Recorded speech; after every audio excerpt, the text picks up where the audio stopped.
Good evening and welcome to the Tuesday, June 25th regular City Council meeting. City Clerk D. Stiles Elliott, will you please call roll? Yes, I will. Pause for effect. Mayor Benjamin. Present. Councilmember Delira. Here. Councilmember Fajarin. Here. Councilmember Gaither. Here. Councilmember Guido. Here. Councilmember Parks. Here. Councilmember Weller. Present. Councilmember Wright. Here. For community announcements, we have a few. The first one is related to lithium-ion batteries.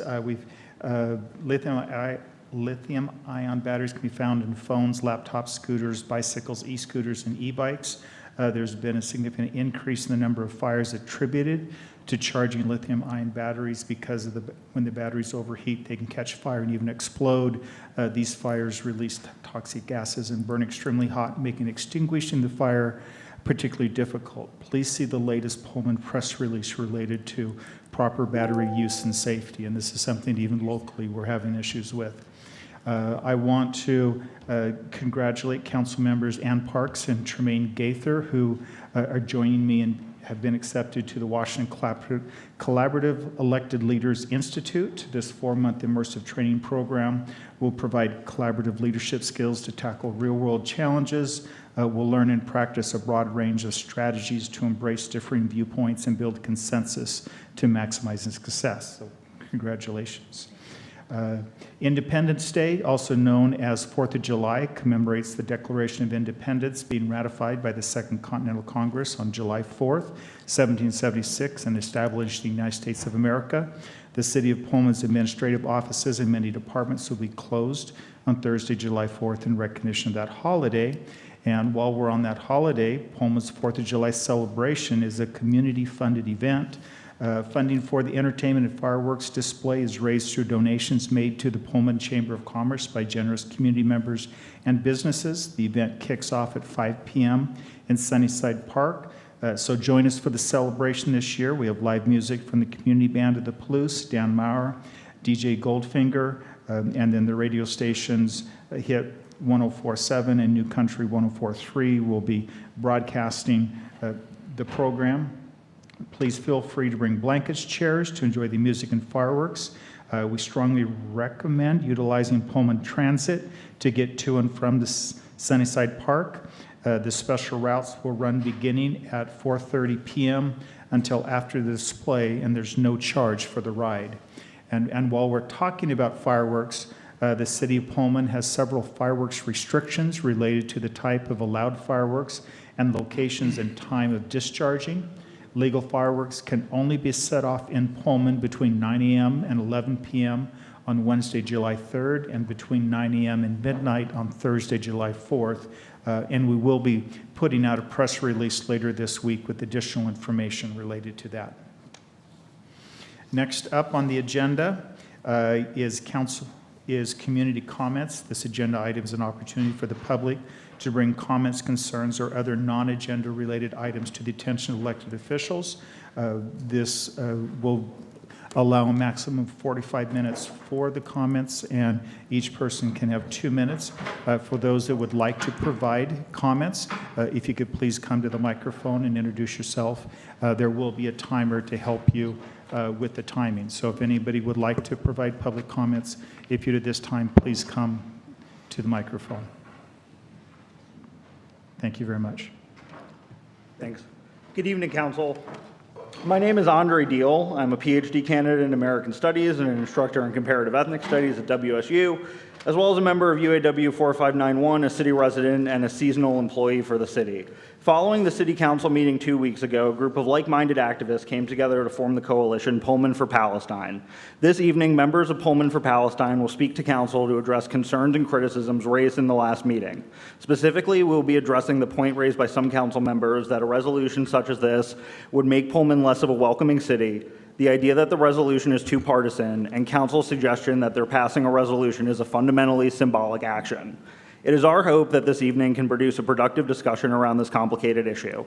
Underpinning our arguments presented this evening is the belief that being critical of the relationship between the United States and the State of Israel, or the political project of Zionism, does not constitute anti-Semitism. As a Jewish person, I believe that flattening the wide range of positions on Israel and Zionism held in the diaspora into a monolith and weaponizing that false identity in service of justifying an action on a genocide serves to empower domestic and global anti-Semitism. Members of council echoed the centrality of this monolith in shaping the position of public officials when they alluded to the idea that they wanted Pullman to be a welcoming place for both its Jewish and Palestinian residents. This is a false equivalence rooted in a long history of anti-Semitic rhetoric. I believe that Pullman and the surrounding area has a problem with anti-Semitism.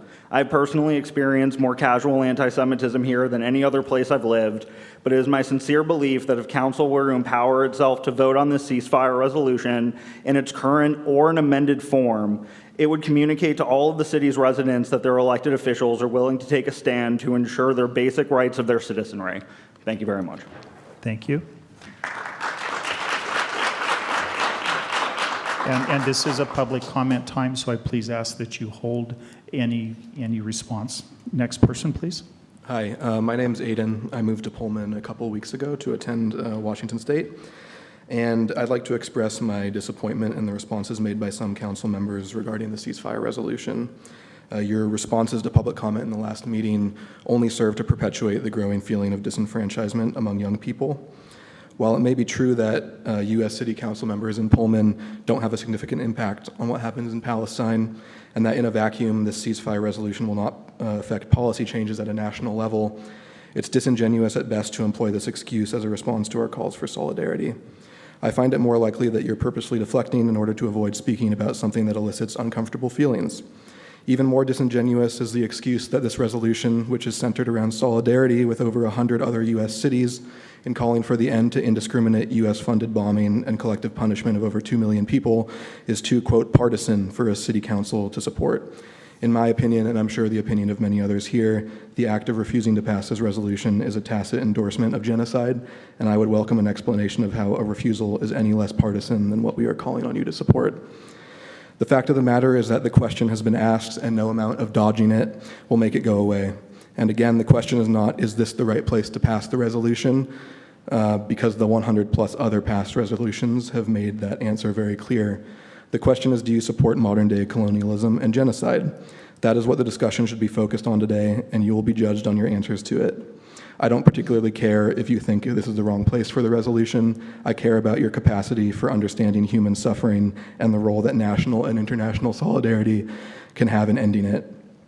If I remember correctly, we tend to be instilled with values like stand up for what you believe is right, not only stand up for things that directly affect you. If you believe that what is happening in Palestine is right, then at the very least I encourage you to stand up for that instead of telling us our concerns are not suited for this council. Thanks. Thank you for your time. Next. I do ask that you please don't respond. Next one, please. Good evening, Council and Mayor. My name is Becky Dubin. I live at 520 Northwest Sunset Drive. I have two main issues for you tonight. That this issue is already tearing Pullman apart, this ceasefire. There are so many more people against this issue than are for it. They may not show up tonight, but they are out there on social media and they're talking. We all know that. At the very, very least, it's dividing our city. The second issue I'd like to talk about is who's bringing this resolution in front of City Council. Normally, as you well know, the resolution comes from City Council or staff writes it and it goes through legal. But I noticed this came from an organization called PDSA, and I looked them up and found that they are the Palouse Democratic Socialists of America, and they list their 2024 comrades on that page. I was surprised to see that the person who brought the motion forward today, Councilman DeLira, is listed as one of the comrades. I really have no problem with any city council member being a member of any group. What I find troubling is the disingenuous, thank you for the word, disingenuous not revealing of that from the very beginning. I asked Councilmember DeLira to explain that when the discussion comes up, why that was not revealed, or if this is some fake to explain that. And in fact, I turn that to every council member. If you're a member of this organization and haven't disclosed it, please do. Please be transparent. I don't know about the legal portion of that, but I know it's not ethical. Finally, I'd like to say that the last 3 generations before me of my family had direct experience with genocide. Some of them died in concentration camps. I do not support this resolution. It's not because you lack empathy. Do not fall for that false dilemma. This is a resolution that we should not even be discussing today because Pullman has too many issues to be discussing instead. I'm going to go downtown and support some businesses. Thank you. Thank you. Next person.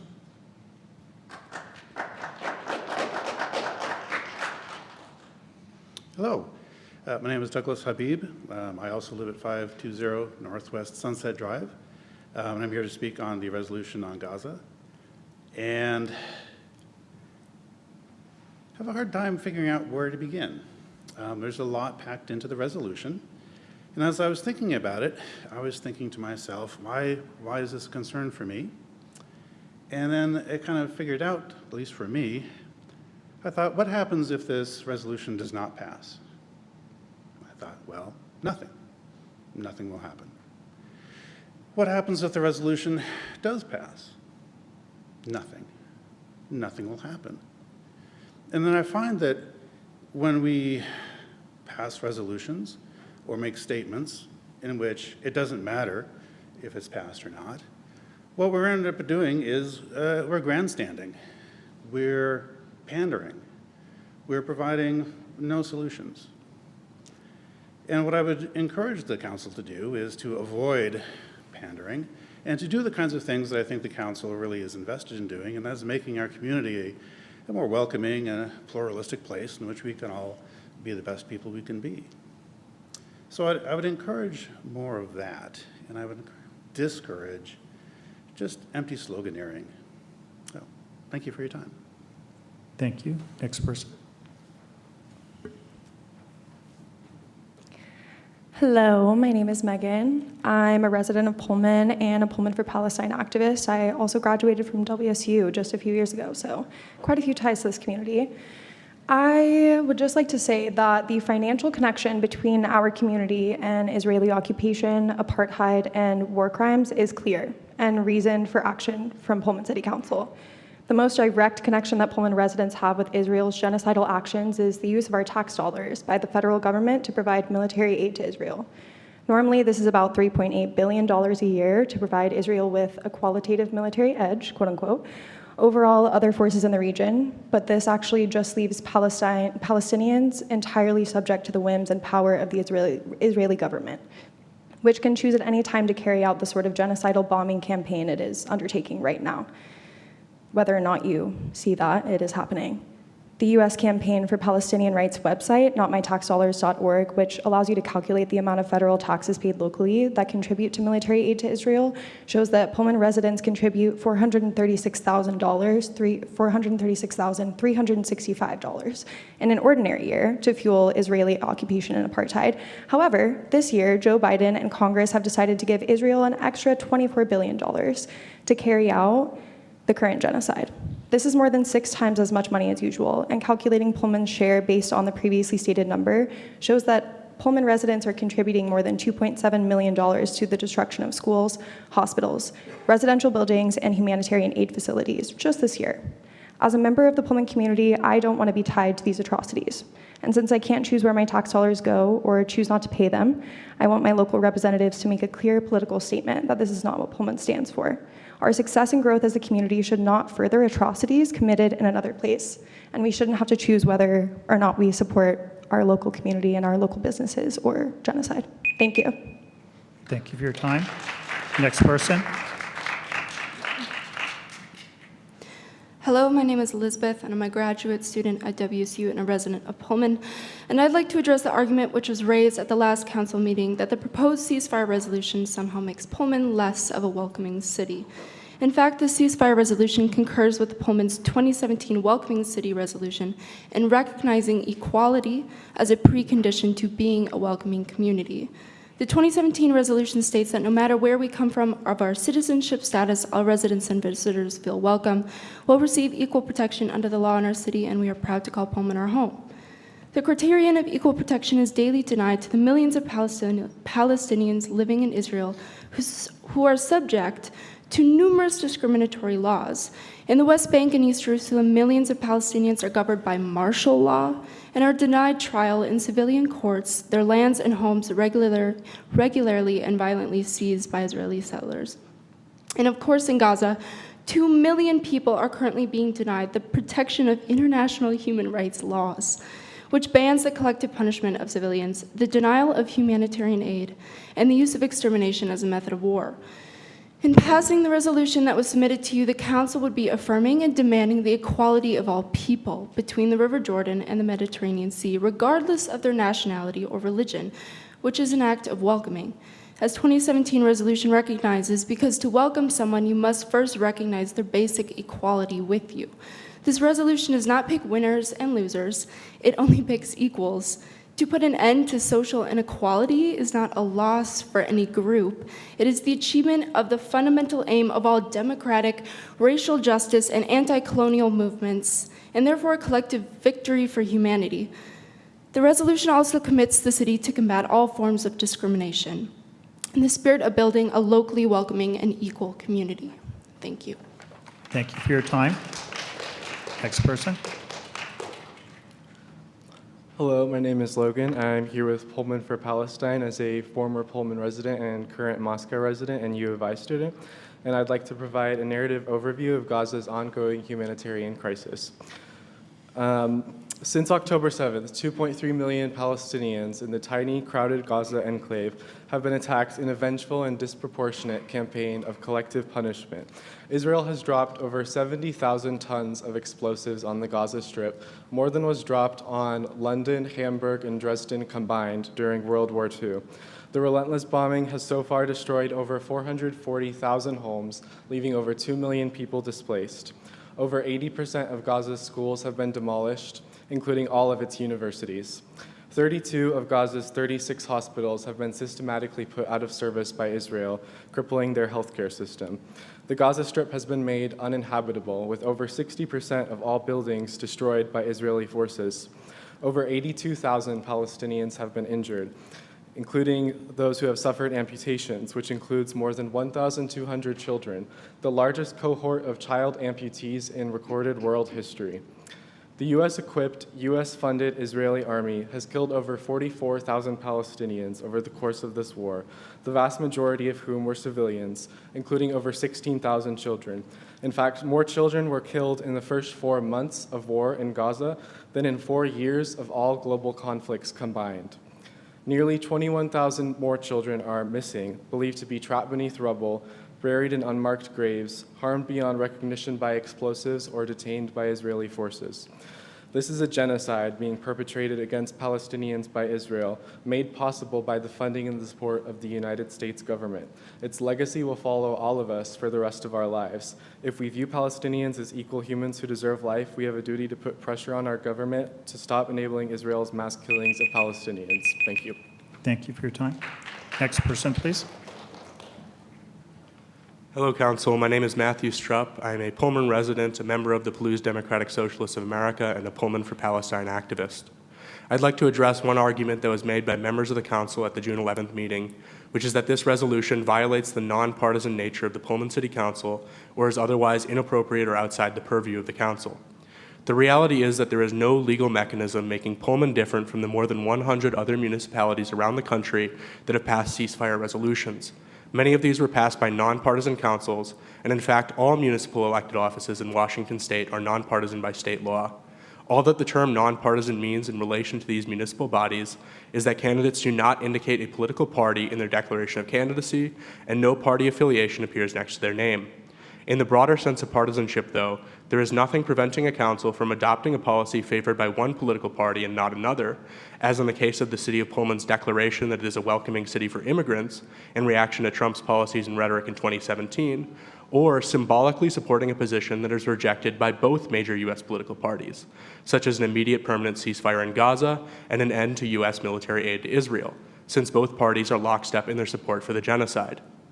In the state of Washington, nonpartisan councils in Bellingham, Bothell, Langley, Olympia, Port Townsend, Seattle, and Tacoma have all managed to pass ceasefire resolutions. As you likely know, Port Townsend is a small town about a third the size of Pullman, with an identical legal status as a non-charter code city, and its ceasefire resolution passed unanimously back in January. These legal arguments about the nonpartisan nature of the council should not be used as a screen to hide behind and keeping the council from making a necessary statement of moral clarity that will bolster our commitment to being a welcoming and equal community. Thank you. Thank you. Next person. Good evening, City Council. My name is Shay, and I'm a proud citizen of Pullman and with Pullman for Palestine. I would like to address the concern that Pullman is not the place to bring international concerns. I believe Pullman should pass this resolution because the histories of Pullman and Palestine are similar because of colonization, occupation, and settlements.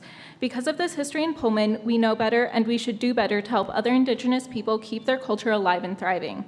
Settler colonialism is the complete destruction and replacement of Indigenous people and their cultures by the settlers' own in order to establish themselves as the rightful inhabitants. Therefore, settlers do not only exploit Indigenous people's lands and resources, but they displace them, modify the names of cities and places they colonize in order to completely erase the Indigenous tracts. Apartheid is one of the forms of settler colonialism and the form used by Israel to remove Palestinians and their culture from the land. This method of ethnic cleansing was also modeled after the colonization of the Americas. People from different religious and cultural backgrounds lived in peace in the region for thousands of years. Genealogical and cultural ancestry ties many diverse groups of people to the land of Palestine, yet should not allow a single group to genocide any of the other groups that also have ancestral ties to Palestine. There's a history of forced removal and subsequent erasure of the history of Indigenous people on the Palouse. The Palouse, Nimipu, Umatilla, and Walla Walla tribes, along with several other smaller tribes, are the Indigenous people in this region. In 1893, roughly 90% of the land was legally ceded in the Thief Treaty and then continually encroached upon. Less than 1% of the natural prairie of the Palouse remains, and WSU holds roughly 90,000 acres of Indigenous land to this day. Knowing our history is the key to not seeing horrific acts of history be repeated, so I beg any of my representatives who will listen to take action and stand with all people living under occupation. Thank you. Thank you very much. Next person, please. Hello, my name is Casey Clark. I moved to Pullman 2 years ago, and I'm a current resident of Moscow, and I work here in Pullman, and I serve senior citizens who have dementia. I didn't prepare anything, so I just felt moved to speak. I don't like to compare injustices, but the ceasefire conflict does remind me of some of the civil rights issues that we've been having for centuries. The fear of anti-Semitism is very valid, but for example, to defend Black folks' right to live, to say that Black lives matter, is not to say that white lives don't matter. It's to uphold that we should protect our Black citizens and that we have a responsibility to make sure that people who are disproportionately harmed are safe. And I see this as the same way. To protect Palestinians is not to say that Jewish people do not matter or that we don't stand by their faith. It's just to say that Palestinian people have a right to live and that this conflict could very well be dealt with without millions of people being killed. I have people in my life that I love that are both Jewish and Palestinian, and they're both horrified at this entire conflict, and it breaks my heart to see it. And we're talking about people's lives, and I think that's the most important thing here, is to protect people. That's what we're trying to do, is to protect people and protect families from being harmed. Thank you. Thank you. Next person, please. My name is Gabriel Wofford. I'm unlike many who have spoken last week, this week, and probably in the future. I'm born and raised here, plan to die here, God willing, raise a family here. I thank the City Council and Mayor for your heart for Pullman, to unify it. I pray that you would continue to do what you've done in the past to make Pullman a great place to raise a family and live. Thank you. Thank you. Next person. Hello, my name is Hugo. I'm a longtime Pullman resident and software engineer. I'd like to respond to City Council claims that this ceasefire resolution is out of your jurisdiction, claims that the actions of city councils across the country have little effect on international matters. I know many wonder what the small town of Pullman can do. It may be true that this resolution is symbolic, but a symbol is an important way to make the voices of Pullman constituents heard. We don't want our hard-earned tax dollars to be used for war and genocide. Historically, there is a precedent for cities pursuing not only symbolic, but also economic action against oppressive governments supported by the United States. During the decades of South African apartheid and systemic oppression, in addition to college and university campuses, anti-apartheid activists found support in city councils and state legislatures. By the end of 1989, 26 states, 22 counties, and over 90 cities had officially taken not only symbolic action, but forms of binding economic action against companies doing business in South Africa. Many public pension funds connected to these local governments were required to divest. These local governments also exerted pressure by enacting selective purchasing policies. Cities gave preference towards contracts for goods and services to those companies who did not do business in South Africa. Apartheid was the target of frequent condemnation in the United Nations and brought about extensive international sanctions, including arms embargoes and economic sanctions on South Africa. In a 2021 report, Amnesty International described the parallels between Israeli and South African apartheid in incredible detail and found that an equivalent system of racial separation and oppression exists, so the same moral, political, and economic imperative is present. Post-apartheid South Africa recognizes this too, which is why they have been a leading player on the international stage fighting for the rights of Palestinians, including bringing the case of plausible genocide to the International Court of Justice. Yet the United States stands on the opposite side of justice against global racism. It stands with apartheid, it stands with genocide, it stands against peace, and I am utterly dismayed, disappointed, and ultimately disgusted. Join the over 100 cities, including Seattle, Tacoma, and Port Townsend, formally vote on and ultimately pass a ceasefire resolution. When we align ourselves, even symbolic action can push us to realize a free and equitable society. Thank you very much. Next person, please. Good evening, Council. My name is Angie Bell, and honestly, I am flabbergasted.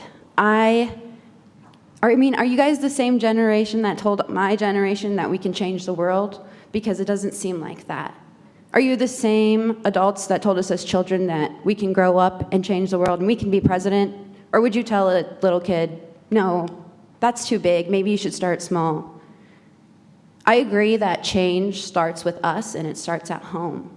But if I were to only think about myself, how would that be beneficial to my neighbor, my community, the city? You also mentioned that you were invited to a national conference, and if that is the case, then why are you so focused on just Pullman? If just Pullman was your main priority, why would you even think about joining a state conference or attend something like that? I can come up here and I can spit numbers at you, and we can have looks at the time to see when I'm done, but I think it's truly astonishing to come here and be told you're thinking too big. I would never tell a child that, I would never tell my students that, or a colleague. So I hope that we can reflect on in the future, and I hope that our council could be on the right side of history. Because if this was the Holocaust and we were to go back in time, would you be silent then? Would you contribute to that silence and that genocide, or would you stand up? Thank you. Thank you. Next person. Hi, my name's Ashley Schmer. I didn't really have anything prepared, but I'm not going to sit here and give you a long speech about why you should pass the ceasefire.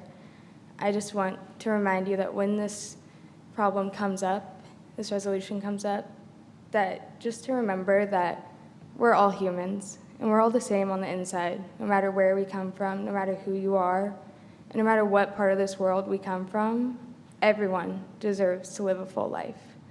And I just hope you remember that, and that, yeah, that we're all human and everyone deserves a family and love. And there's a lot of talk about passing it, not passing it, either one won't do anything. And regardless or not, I know I can't sit here and watch it happen and not do anything about it. And I think this is one step in the right direction, and I just hope that you all keep an open mind when we talk about this resolution. Thank you. Thank you. Next person. Hi, my name is Michael Price. I am a longtime resident of Pullman.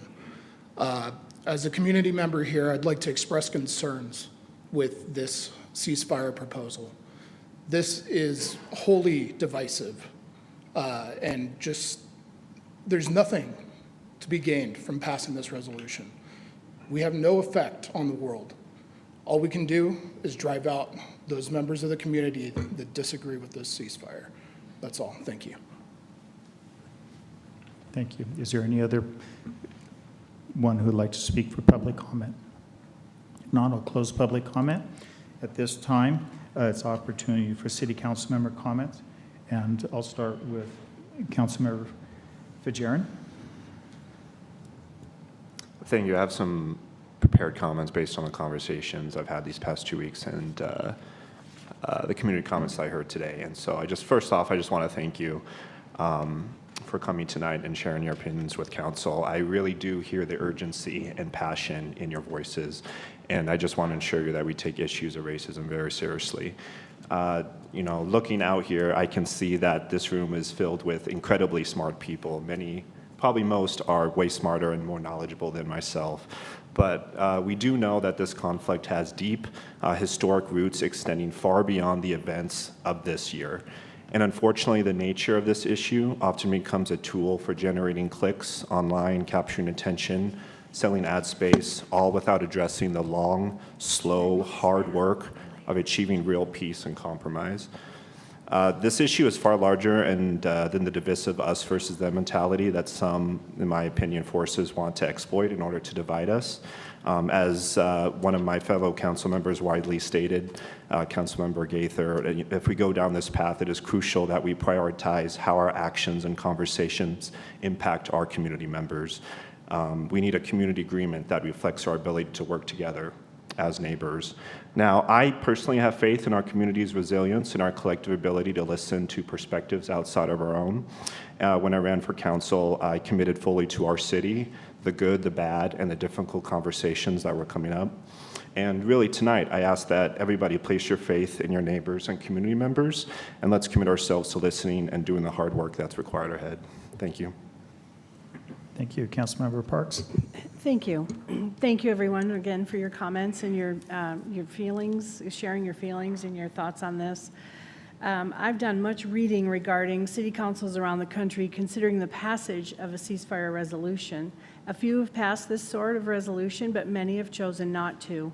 Reasons given for not passing such a resolution include fear of, quote, fanning the flames of hatred from the Berkeley City Council in California in a community, causing a larger divide among residents than already exists, and such an action being outside the purview of what the City Council's duties and responsibilities to its citizens is.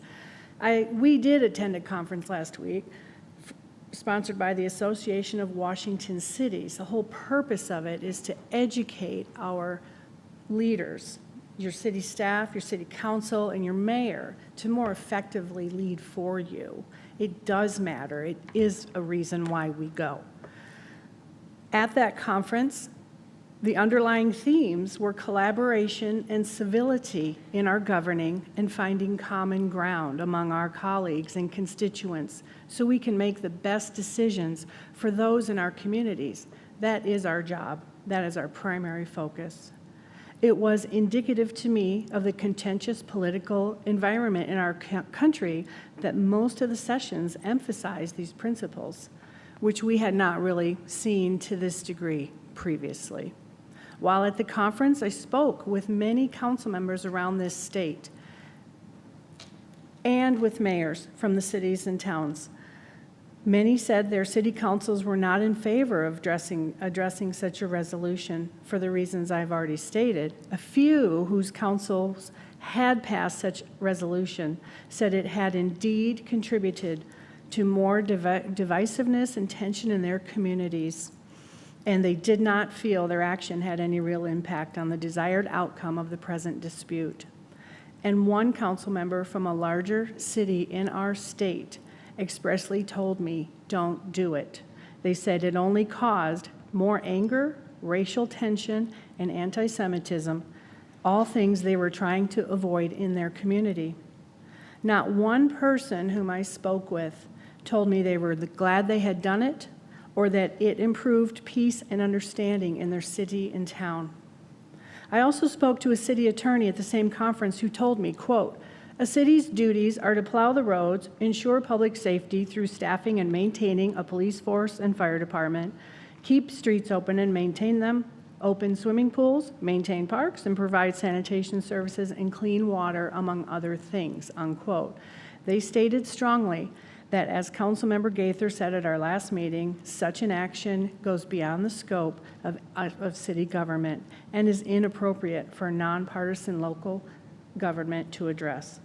Finally, and most importantly to me, I have spoken with and heard from many of our own residents. They stop me in the post office. They stop me in the grocery store. They call me. They email me. They come into my place of work. All of us, we deal with, we have this, and that's okay. That's a good thing. As long as I didn't, wear my yoga pants to the grocery store. But they have said things, literally, quote, "Please do not do this," quote, "It will divide our community," quote, "I am afraid of what will happen if this is passed," and quote, "This is not what the city council should be focused on." These are from your neighbors, your community members. This is not coming from anywhere else.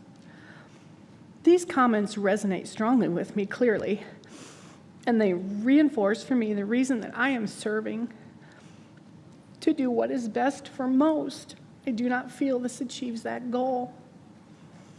And the City Council is a nonpartisan body. There are good reasons for this. Our political leanings and personal beliefs are not relevant for addressing the issues that daily impact Pullman residents. Things like potholes, broken sidewalks, economic development, and all of the work we do for the overall betterment of our city. I believe this is the only way to govern. I am therefore alarmed that we are considering a resolution that is clearly driven by personal beliefs by some on our council. For these reasons, I do not support the City Council bringing this resolution forward to a vote, and that is not mean that I do not understand the conflict, that I do not have the heartache, and that I do not feel for the people in Palestine. Thank you. Councilmember Wright. Thank you. I'm not a member of the Pullman City Council to further my own agenda. And many of you, many of the people that have voted for me in the past have always heard me say that I am not here for my own agenda. I hope that I am representing the wants and needs of those citizens that I represent. This resolution does not reflect that, as has been verbalized to me and to many of us by the large majority of this community, that is not appropriate for this council to be addressing. Demanding that the City Council adopt this resolution does not engender trust and does not engender the feeling that I think you want us to be bringing forth. Demanding is not the way to do it. I cannot support this demand, as it has not been studied or vetted by our staff and our attorney. That in and of itself is not appropriate. As one of the earlier people that commented indicated, this is not how resolutions come to the City Council. The City Council draws up resolutions and passes them for the betterment of our constituency and our citizens. This resolution, was stated earlier, is not even-handed. It makes no reference to the hostages that are still being held, nor does it even address the devastation that started this conflict on Israeli land and over Israeli citizens. And how dare you not recognize that this is where this started? So I cannot consider even supporting anything close to what this resolution brings up, because it is so far from being even-handed welcoming, as somebody said. How this welcomes anything is beyond me. And the fact that it will continue to divide those of us that are trying to bring all of our citizens together in this community. And some of you may be smirking, some of you may be thinking that you have this all figured out. We don't represent people that live in Moscow, Idaho. We represent people that live in Pullman, Washington, and that have been here for a very long period of time. So please rethink what you're demanding of this council to do. That in and of itself is not appropriate. Thank you. We're demanding because our families are being killed, and you are going to talk for 30 minutes about potholes, and you're saying that we're unreasonable. You're a coward, and you should be privileged. I hope you feel bad. Please mute the mic.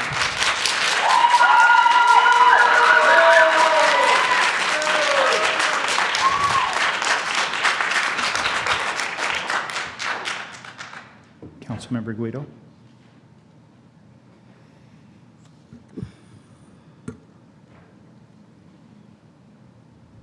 Just need a moment.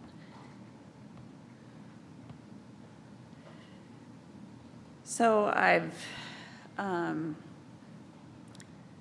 struggled with this issue, and I sympathize and I empathize, but I do have to respect the purview of this body, and I don't think this issue is within the purview of the work of City Council. And I do think it is unnecessarily divisive, has the potential to adversely impact a sense of community and add to an already divisive world. Those are my comments. Councilmember Weller.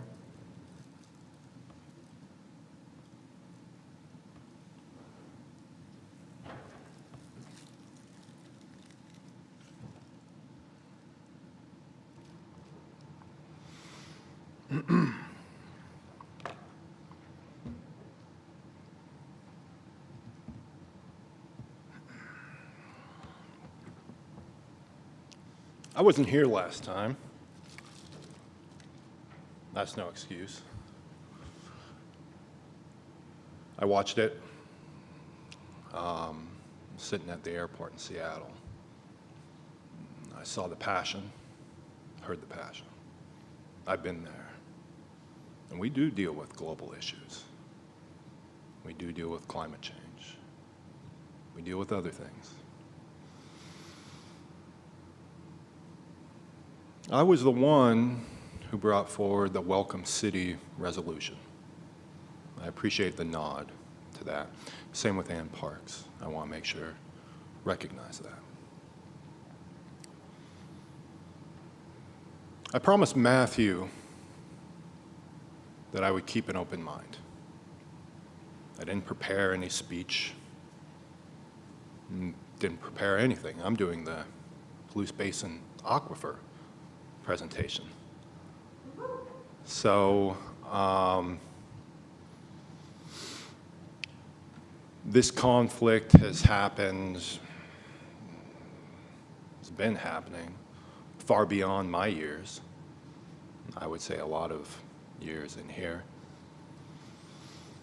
And I thought it was very poignant what was pointed out, that you tell us to have an impact on the world. That kind of hit. That being said, I will reserve my decisions because it's coming up as a discussion item. And I made that promise to Matthew. And I've met with people on both sides and received emails on both sides. Spoken at the Islamic Center plenty of times in the past. I have friends, Jewish, all over.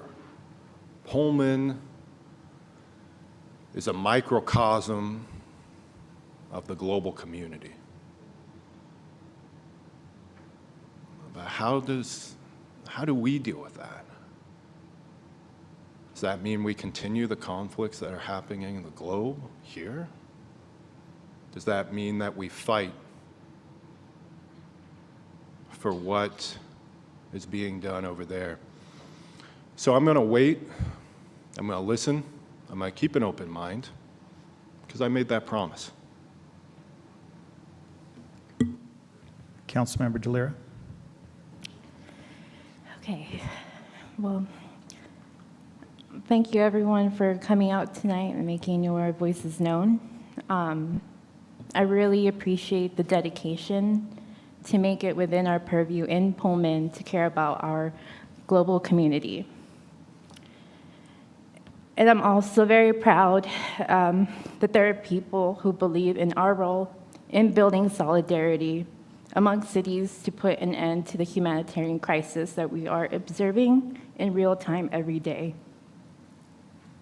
Many cities with a population larger like Seattle and even smaller like ours, like Port Townsend, believed in their power to reach their state and federal officials by putting out a ceasefire resolution.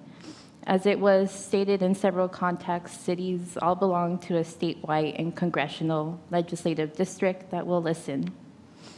I was asked to disclose my affiliation with Palouse DSA, which I am happy to clear up.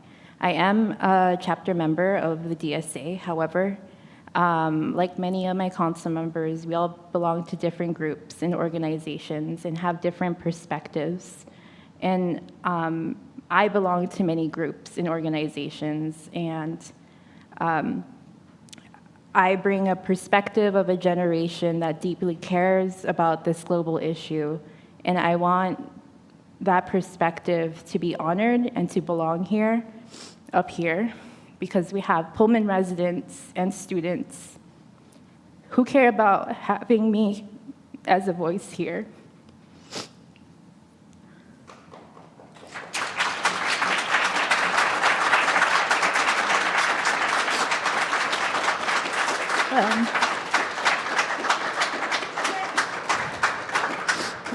With that said, I want to bring up into discussion later tonight a potential pathway to continue exploring a ceasefire resolution that starts here at the city public official level. And we will continue to consider and foster an environment for community members to provide input. This doesn't have to be a divisive process. I believe in the resilience of our community, and that's why I think we can work through these conversations in Pullman. And I'll go ahead and leave the rest of my thoughts for later tonight. Thank you for being here. Councilmember Gaither.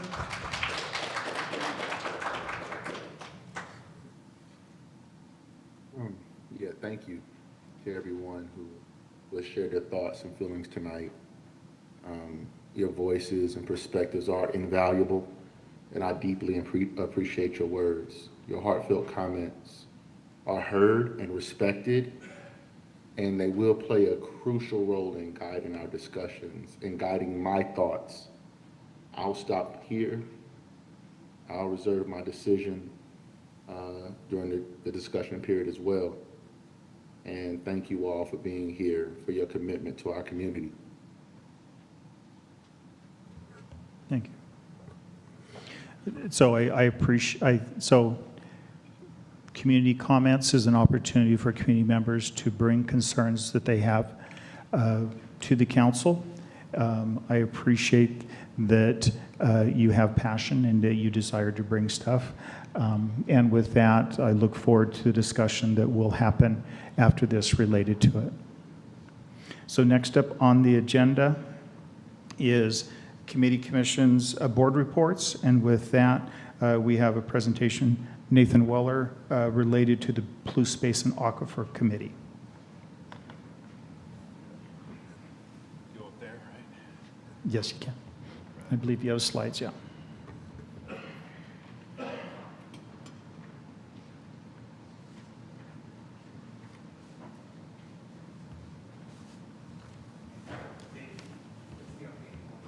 What's that? Oh, cool, great, awesome.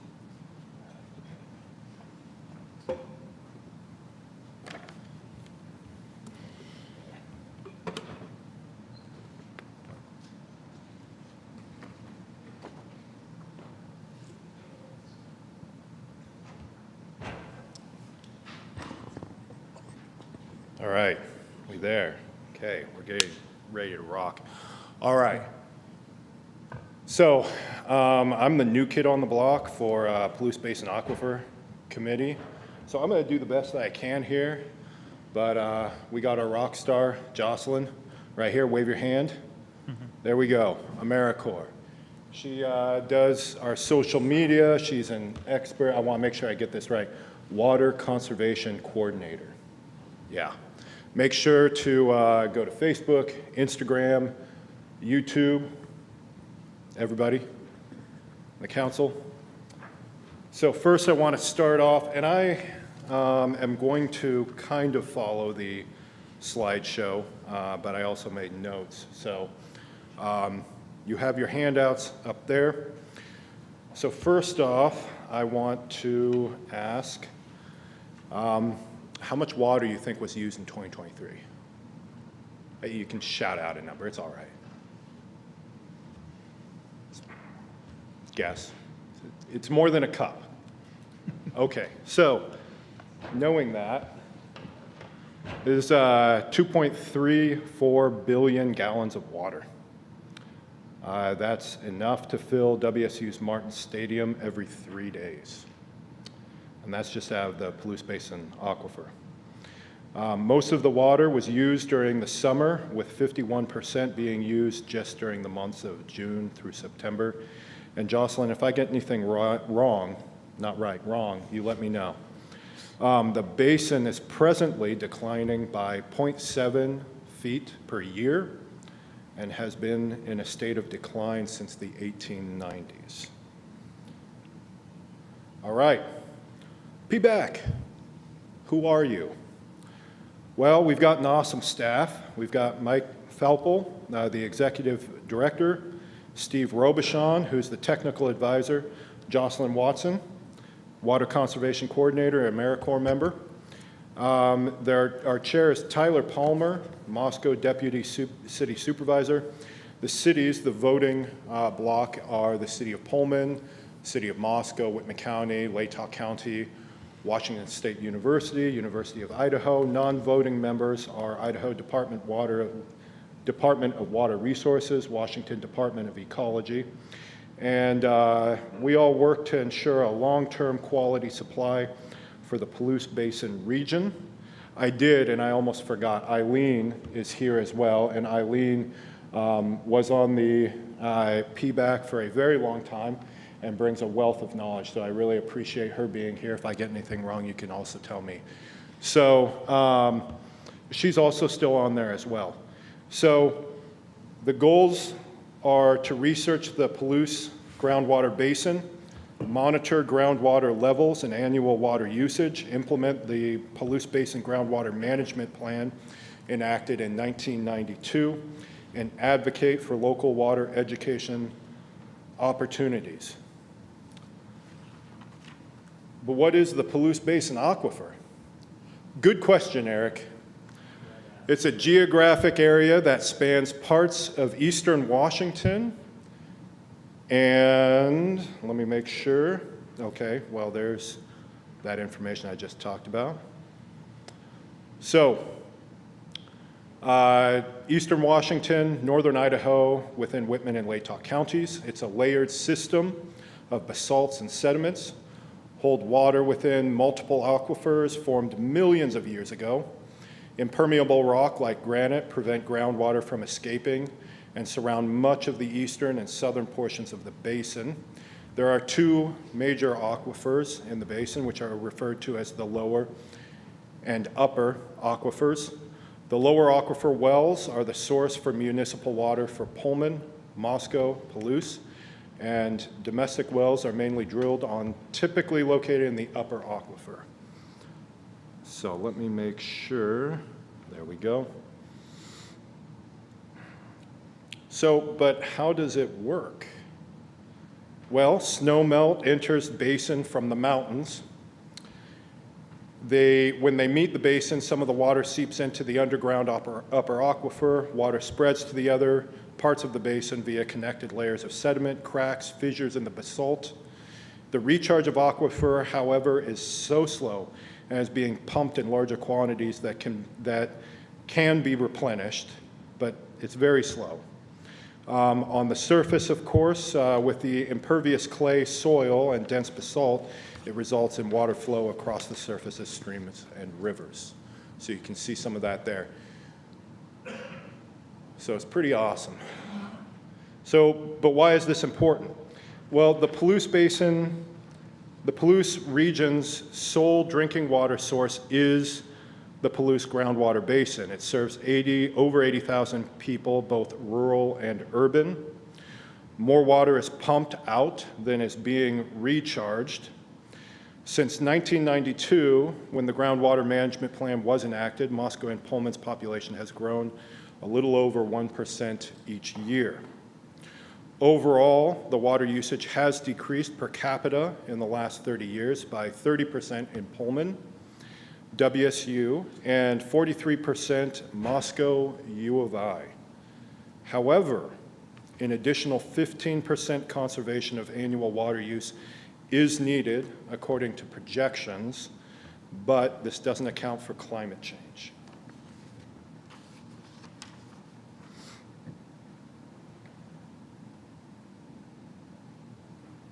So you can see right there.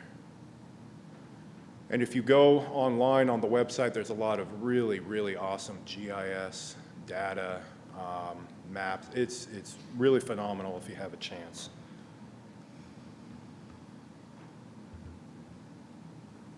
Okay. Now, I had to put this in because this is kind of a feather in our cap, although Kara here, she was telling me, and Mike was also telling me, correlation, and I know this with science, correlation does not indicate causation. So before Pullman instituted its water restrictions, we were pumping, as you see, and it did reduce a tiny amount. Moscow's ended up going up. So there is a possible correlation. I mean, we just don't know if it's caused yet by those water restrictions that we've enacted yet. So I would say it's a good thing. We just need to continue on this road, see where things go. But as far as the challenge that we continue to face, how do we navigate it? Well, conservation, education, outreach, further research. There are 5 potential alternatives that can help, and we've looked at 38, and this is before me, 38 potential water supply projects, as you see. The data is continuing to come in. There are potential sources of direct water use. As you can see, South Fork, Palouse River, North Fork, Paradise Creek, Flanagan Creek. The challenge is direct water use, when it's conveyed, treated, and directly used from a local waterway, it's a good option. However, those are usually higher quantity, higher flow is when we're using less, so during the winter and so on. And when we need it the most during the summer, there's less flow. Now, the other option is an aquifer recharge, and that's where water can be treated and pumped back into the aquifer during peak flow times during winter. However, the challenge with that is that surface water, even after treatment, can have contaminants, and it's concerning putting it into water that has been treated over thousands of years. So, don't miss out. Follow on Facebook, as I said, Instagram, YouTube. We do have an annual event going on, and here are some alternatives. Since I'm not an expert, I am not going to speak about it and get myself in trouble. But I can go through them a little bit. As you can see, this one, I can say at least, the Snake River. This is all done by our technical team, and that is not me.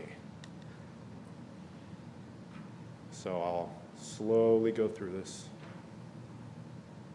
And it is out there for people to look at. So go ahead and go to Palouse Basin, Aquifer Committee. Okay, I think that's it. Did I miss anything? Jocelyn? Good. Awesome. With that- Eileen? Awesome. Without any questions from the council. Council? Not? If not? I don't have a question, but a comment. Oh, a comment, please. Okay. Questions or comments? Thank you. Thank you, Nathan, and PBAC for all the great work that you're doing. Whenever, I know some folks in the audience have read 13 Ways to Kill Your Community. Chapter 1 is one way to do that is to forget the water. So I appreciate PBAC keeping that on the forefront of our minds. And I just want to read something from that opening. We often take for granted that our water will be safe and clean, but it only takes a situation like Flint to remind us of what can happen when we aren't vigilant. So I just want to make sure that we are staying vigilant on keeping the water safe and clean for our community. Thank you. Any other questions or comments? If not, thank you very much, Councilmember Weller. Next up is City Council and Mayor future regular agenda requests. Are there any council members that would like to request an item for a future agenda?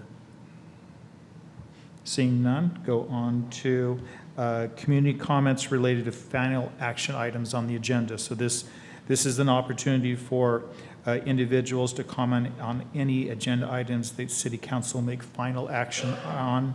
This is related to the items that are in the consent agenda or the regular agenda not related to discussion items. Is there anyone that would like to make comment on any final action items? Seeing none, we're on to presentations. And with that, we have Jeff Albright, our Director of Finance and Administrative Services, up related. First one is on financial education as we're going into budget season. With that, Jeff. Good evening. Thank you, Council. Yes, as mentioned, budget season is starting upon us. So one of the things we talked about doing as we get into budget season, and that'll be a topic on several agendas coming up, was just doing some general financial education over the next few months. And some of this can be repetitive, but it's a good reminder for council, and I think a good opportunity for our community to just kind of learn a little bit more about how the finances of a city work, because there's a lot of nuances in there, and I'm sure you get a lot of questions, as do staff, about how the finances work. So this is going to be the first of probably about 4 different presentations you'll hear from me over the next few months. Pretty high level. We're going to keep it pretty focused, fairly high. Certainly feel free to ask questions at the end. So today we're going to talk about fund accounting. So this is going to be fun with our funds. So funds is kind of the highest level of the accounting in the budget process. So basically what the funds do is they segregate the financial information for reporting and compliance. So most of what I'm going to talk about, and this will be kind of ongoing, is not surprising, is kind of requirements at the state level, primarily for accounting systems. So some people call the funds the color of money. Some people call it buckets. So you can only use this color of money for these things. You can only use money out of this bucket for these things. So you may hear those terms. Those of you at WCU probably have heard those terms too. So it's pretty common in any type of governmental accounting. Each fund has different rules and restrictions. That's why we have the funds, is because depending which fund that is, there might be different rules, restrictions, different sources of revenues that relate to it. The state of Washington uses a 3-digit code. If you look on that lovely monthly approval of payments, you always see the long series of numbers, and it always starts with 3 digits and then a dash. And so the first 3 digits are the funds. That's what we're going to talk about tonight. We do, in some cases, roll some funds together for reporting, and I'll talk a little bit about that as I go forward. So the first section of funds is governmental funds, and these are always going to be numbered, start with a 0. In our case, we have 1. It's our general fund. It's kind of interesting, the way it's defined is anything not reported in another fund, but it comes first, which I always thought was kind of unique, that it comes first, but it's everything that's not in something else. But these are general government activities. The one thing about general funds, it's generally the least restricted for expenses. Now, when I say least restricted, there is still a lot of restrictions on that, but it is generally the least restricted. But that also means it's usually the highest demand. So if you talk to most cities, their general fund is usually the one that's kind of the tightest, and that is the case with us too. What's covered in the general fund is our electives. So obviously all of you, administration, community development, our public safety, our library, parks and recreation. The majority of general fund is funded through taxes. So almost it's well over 2/3 of the general fund either comes from property tax or sales tax. And there's additional taxes in there on other things that do it. So that does create some limitations on revenue because a lot of times taxes are either restricted by state statute, or even just by demand. And so it's something to keep in mind. Next here is the government funds. There's 100 through 199, which is special revenue funds. So basically what these are is these are funds where the revenue comes from a specific source, but it can only be spent for a specific source. So it's fairly restricted. Those restriction or commitments can be imposed by a number of different entities. A lot of times it's grant funds. So obviously when you receive a grant fund, typically they're pretty specific about what you spend that money on. The law may dictate it. Government agencies, including the city council, may dictate it. So these funds are very, very specific. So we can't, for us, that's our street fund, our civic improvement fund. So we can't take our civic improvement dollars and do whatever we want to with it, for example. So we can't take civic improvement dollars and build a fire station with it, for example. That's not allowed because the money in those funds have very specific purposes. The next one in the general government funds is our debt service funds. And so these are funds that are set up specifically for debt service. So in the case of the city, the one we have currently is from the 2018 general obligation bond that was passed by the city. So the city passed a bond to collect taxes and obviously just took out a loan, essentially. And so our general obligation bond is located in the 200 and 299. As you can imagine, that's a very specific revenue with an exact purpose. There really is no discretion in what you do with those funds. Next one is the capital projects fund. These are often, but not always, related to the debt service funds that you saw. So for example, when we established in 2018, when that bond passed, there was a budget series of accounts in the 300s that we used specifically for the expenditures related. Those are capital expenditures related to that bond. We also have a cemetery fund in here that's used specifically for the expansion or care of the cemetery. So those are very specific funds used for that specific project. And then the last one in the government, you see I'll skip over numbers and I'll come back to those, is our 700 to 799. These are called permanent funds. In the case of ours, that's the Lost and Guard Endowment. And basically what that is where funds where only the earnings can be used for government operations. So we have an endowment that was set up a number of years ago specifically for Lost and Gardens.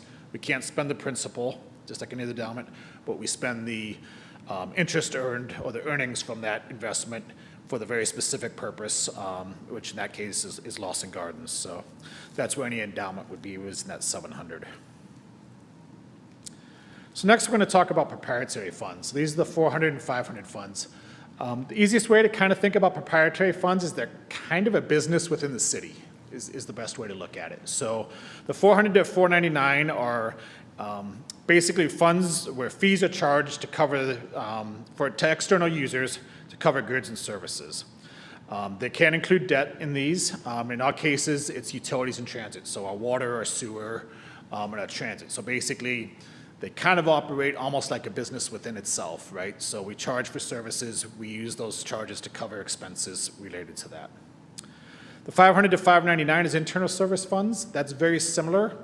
The difference on the 500 to 599 is we're kind of our own consumer. So these are internal, again, kind of operate like a business, but it's solely for the purpose of city activities. So this is our IT department, our government buildings, our equipment rental division, and our GS division. So again, they charge on a cost reimbursement for the activity, but their sole customer is the city, where the enterprise funds, obviously the customer is the community. So they recover their funds and provide those services to the city. The last group I'm going to talk about is fiduciary funds. These are custodial funds, and basically what this means is the city kind of holds the money for another entity. In our case, the common ones are the metro parks. So we do have the Metro Parks District, which technically is a separate entity. It exists solely for the purpose of the city, so it kind of really, we talk a lot about it together with the city, but in reality, the Metro Parks District is a separate entity. The airport is another one where we manage the funds for the airport, but it is really a separate entity. And then, of course, the Transportation Benefit District would fall here, so if there's financial activity that would occur with the Transportation Benefit District in the future, it would be the same way. Again, as you can imagine, those funds can only be used for that specific activity, right? So airport funds can't be used for general city business. Metro Parks has to be related specifically to park activities, and of course, the Transit Benefit District would have to be related to transit benefits. So, again, there's all sorts of nice little rules. If you'd like to read the borrower's manual by the state, it's a nice 248-page document. Great reading if you're interested, but this just provides a little bit of a summary. Pretty much everything we do is dictated by the Washington State Auditor's Office. So they have their sets of guidelines. They have the nice BARS manual. You probably always heard people refer to BARS numbers, BARS accounts. It stands for Budgeting, Accounting, Reporting System. And that's what really dictates what all public entities do in the state of Washington. So they provide budgetary controls. They provide rules for reporting. They, talk about how things are classified. So if we transfer, if we bring in revenue, how that's classified. So that number, I talked a lot about the fund numbers at the beginning.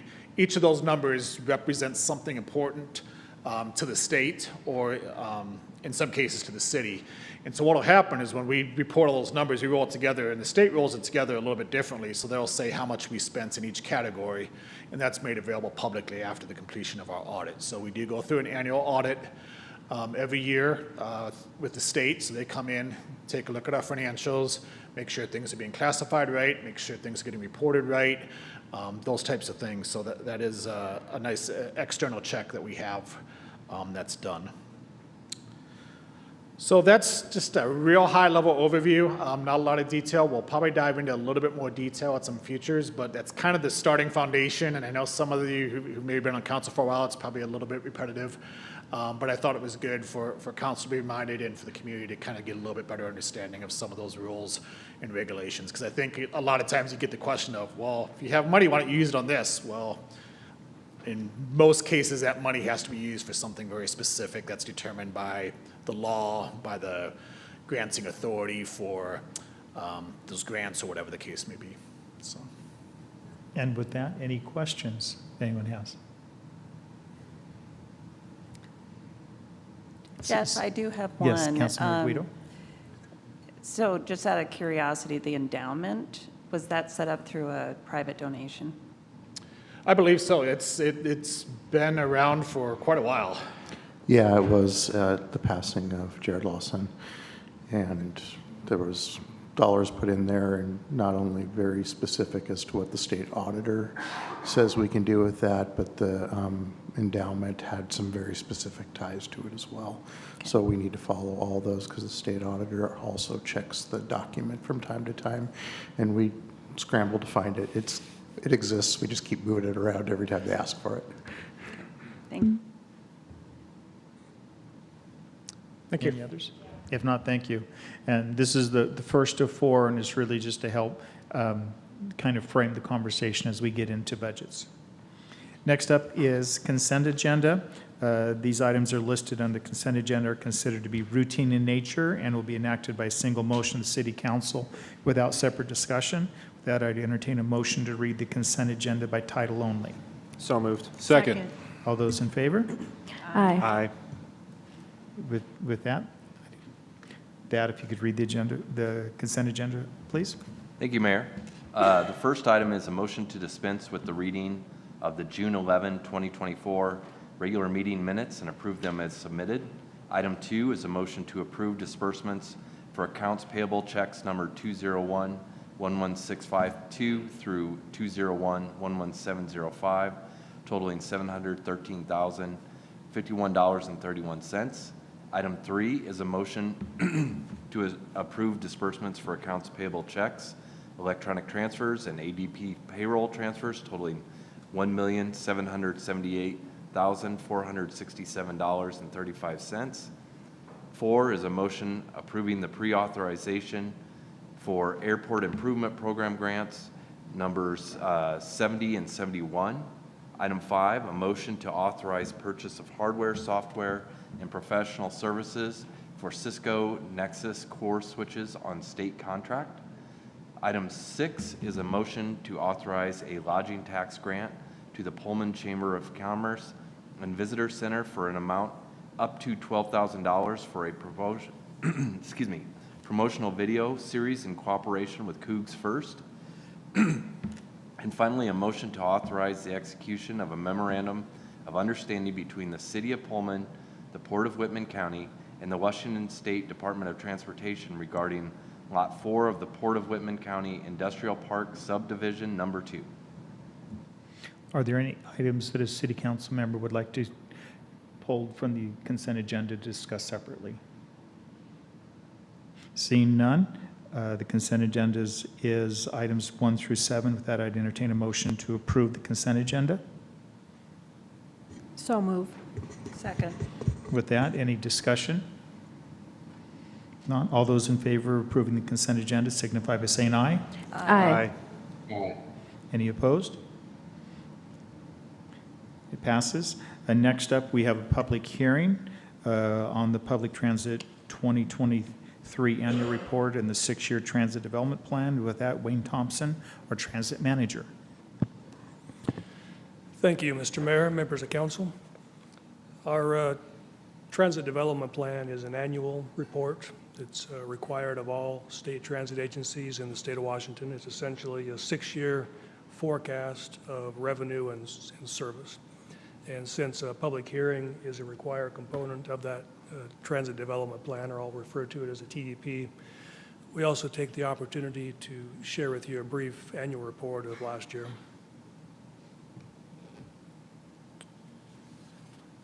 So looking back at 2023, I divided the year into 6 categories that I'll touch on briefly. For grants, we applied for only 1 grant in 2023. Typically, it's an even year application process, but the state had a new program, applied for and received 1 electric bus. Also, in July of that year, we were in the process of bringing to you 5 different grants. So on top of the 1 electric bus, we asked you to approve a grant for 2 others. We approved airport service, fixed route service for a 4-year cycle, FTA grant funds, and also dollar ride service. Also grants, in 2023, we closed out our federal reimbursement requests for all of our COVID grant money. That was the CRISA and the ARPA coded funds. So as of the end of 23, we have requested and received all of the COVID money available to transit. For vehicles, we approved a bus quote or a van quote from Shecky Northwest, received the new dollar ride van. So if you see the Ford Transit vans rolling around town, the newest one was state special needs funds, received in 2023. As I just referenced, we also placed the order for 3 electric buses. We changed vendors. Historically, we've used Gillig. These 3 being shorter buses. We went with 30-foot buses, which Gillig did not provide. These are from BYD, also out of Lancaster, California. Service levels, in May, we reviewed the service levels looking ahead to what August would be. Brought that before you, and in July, approved the fall semester going into spring 24 service levels. The Transit Facility Master Plan project actually began in 22, but by July of 23, we had brought you a draft of the report, and that was prepared by TCF Architects out of Tacoma. And in October, brought to you, and you approved the final design of that master plan for transit facilities. On the topic of contracts, we approved the WSU Transportation Services contract, which we bring to you annually. This was again in the form of a Universal Transit Access Pass, so a prepaid access contract. And 2023 was also the last year of our Pullman School District school bus services contract. So in June, we ran our last school bus route, And that was at the same time as we transitioned to a youth fare-free system and added trailing tripper buses as our routes became full. Finally, policies and plan updates. We had a State Department of Transportation site visit, and that required the update of 3 different, actually city plans, but they all affected transit, procurement, ethics policy, and also the disadvantaged business enterprise policy. All 3 of those are updated, and those keep us eligible for grants, state and federal grants. And to close out the year, we went through this process. We had the public hearing for the Transit Development Plan, shared our 2022 annual report with you, and it was late in the year. I believe it was November. You approved that process. So the actual TDP, the Transit Development Plan, as I referred to before, it's an annual report, and it's essentially our operating strategy commitments is how we look at it. We're still trying to recover to 2019 levels in a lot of ways. Our service hours are essentially there. We're pretty close to what 2019 and before had. The ridership is only about 60% of what it was, and that's both for dollar ride and fixed route. We're slow to recover. Grant funding still was quite lucrative during the past 5 years. Our goal was just to get 20% of our operating costs covered by grants. So even through COVID with the extra money, we've done far better than that. But our TDP, our strategy is to have 20% of our operating cost covered by grants. We're doing better than that, but the bottom line would be 20%.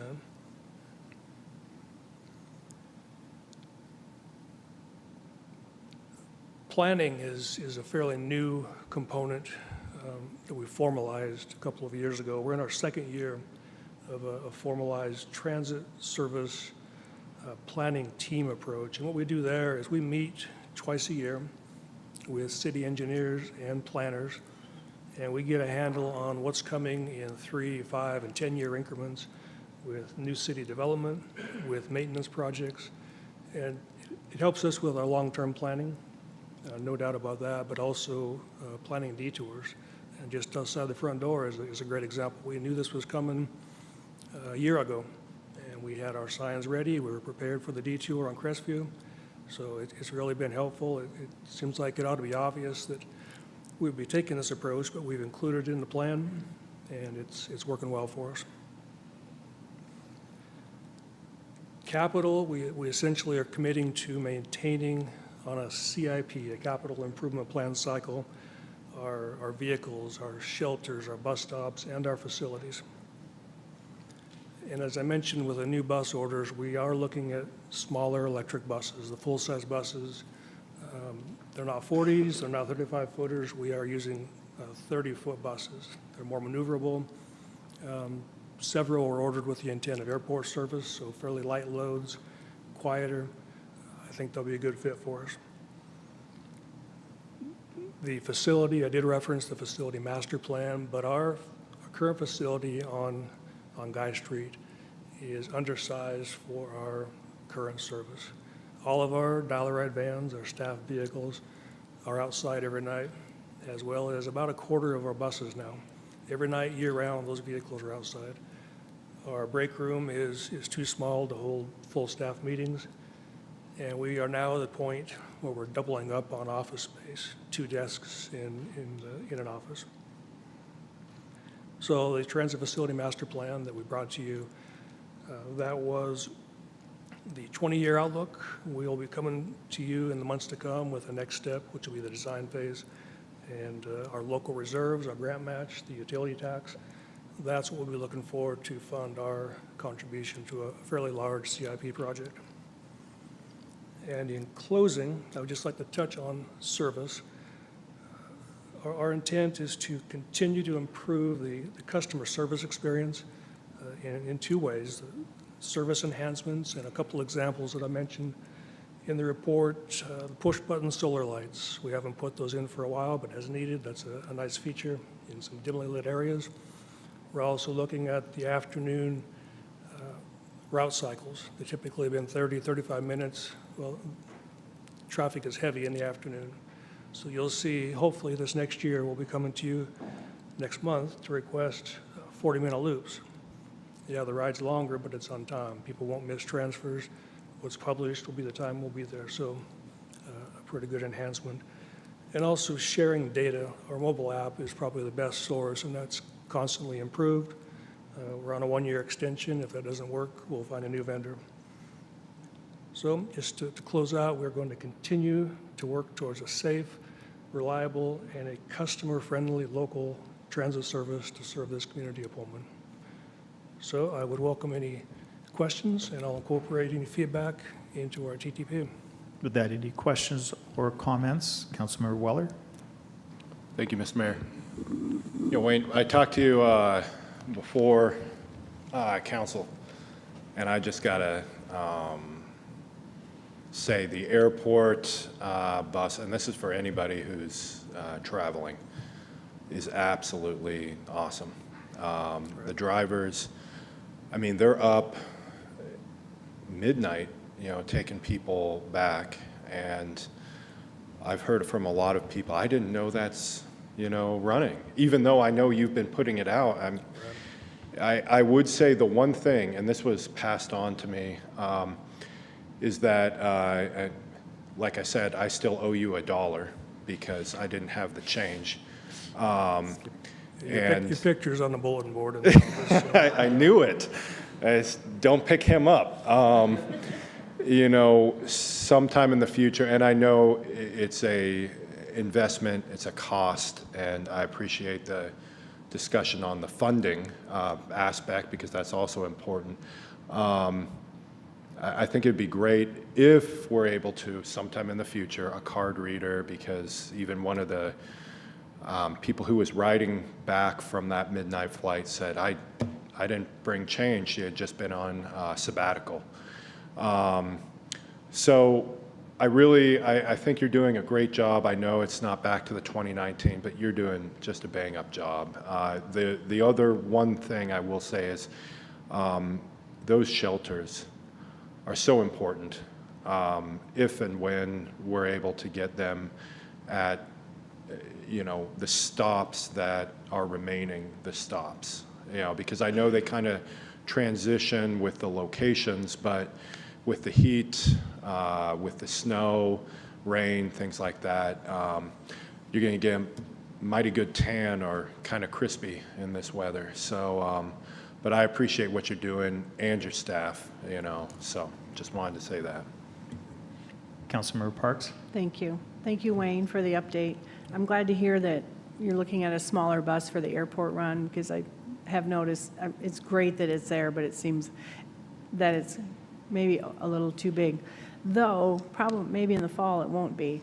I'm not sure. But secondly, though, I really want to give a shout out to your Joyride service. I have a close friend who uses it regularly, and the drivers are wonderful. The scheduling, they're just really exemplary service all the time. So thank you for that important resource. Thank you. Councilmember DeLera? Yeah, I had a lot of fun reading this report, and I already said that to you before the meeting, but thank you so much for putting together the report. I just want to kind of highlight some of the things that I think are really exciting about the report, and generally I think it's all heading in the right direction. So one of the things that I want to take note and highlight is explicitly implementing more public outreach, and I know that you've done a really good job this past semester holding open forums where people come in and give their feedback. I know lots of students were excited about that. I also appreciate that your department's looking into the effectiveness between a line versus a loop approach in terms of route configuration. And I think that addresses students' concerns on whether the current 2-loop system between the Apartment Land Express and Campus Loop is the most effective. But please correct me if I'm wrong, if that's what the line versus loop approach is You're supposed to correct. get at. We have looked at both. Yeah, continue to. Yeah. One of the things that I'm most concerned is the sustainability of funding for transit between WSU and the city, mostly the reliance on grants and the fluctuating sources of funding from WSU based on enrollment. And I just generally would love for this to be one of the main priorities in the next couple of years in terms of finding alternative ways to fund transit. But those are my comments. All right, thank you. Thank you. And Councilmember Gaither, I'm not able to see you. Do you have any comments or questions? No, not at this time. Thank you. Thank you. So at this time, this is a public hearing, so open it up to the public if anybody has any comments related to the 6-year transportation plan. Is there anyone who'd like to make any comments? Seeing none, I'll close the hearing. With that, Wayne, any last comments? No, I'll return to you in July or August with a final plan and incorporate the comments as best I can.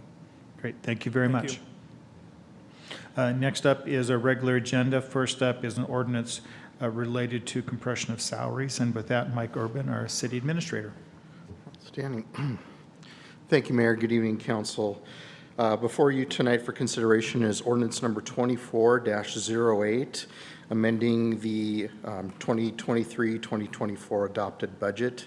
And this is as it relates to the salaries of the fire chief and the 2 assistant fire chiefs.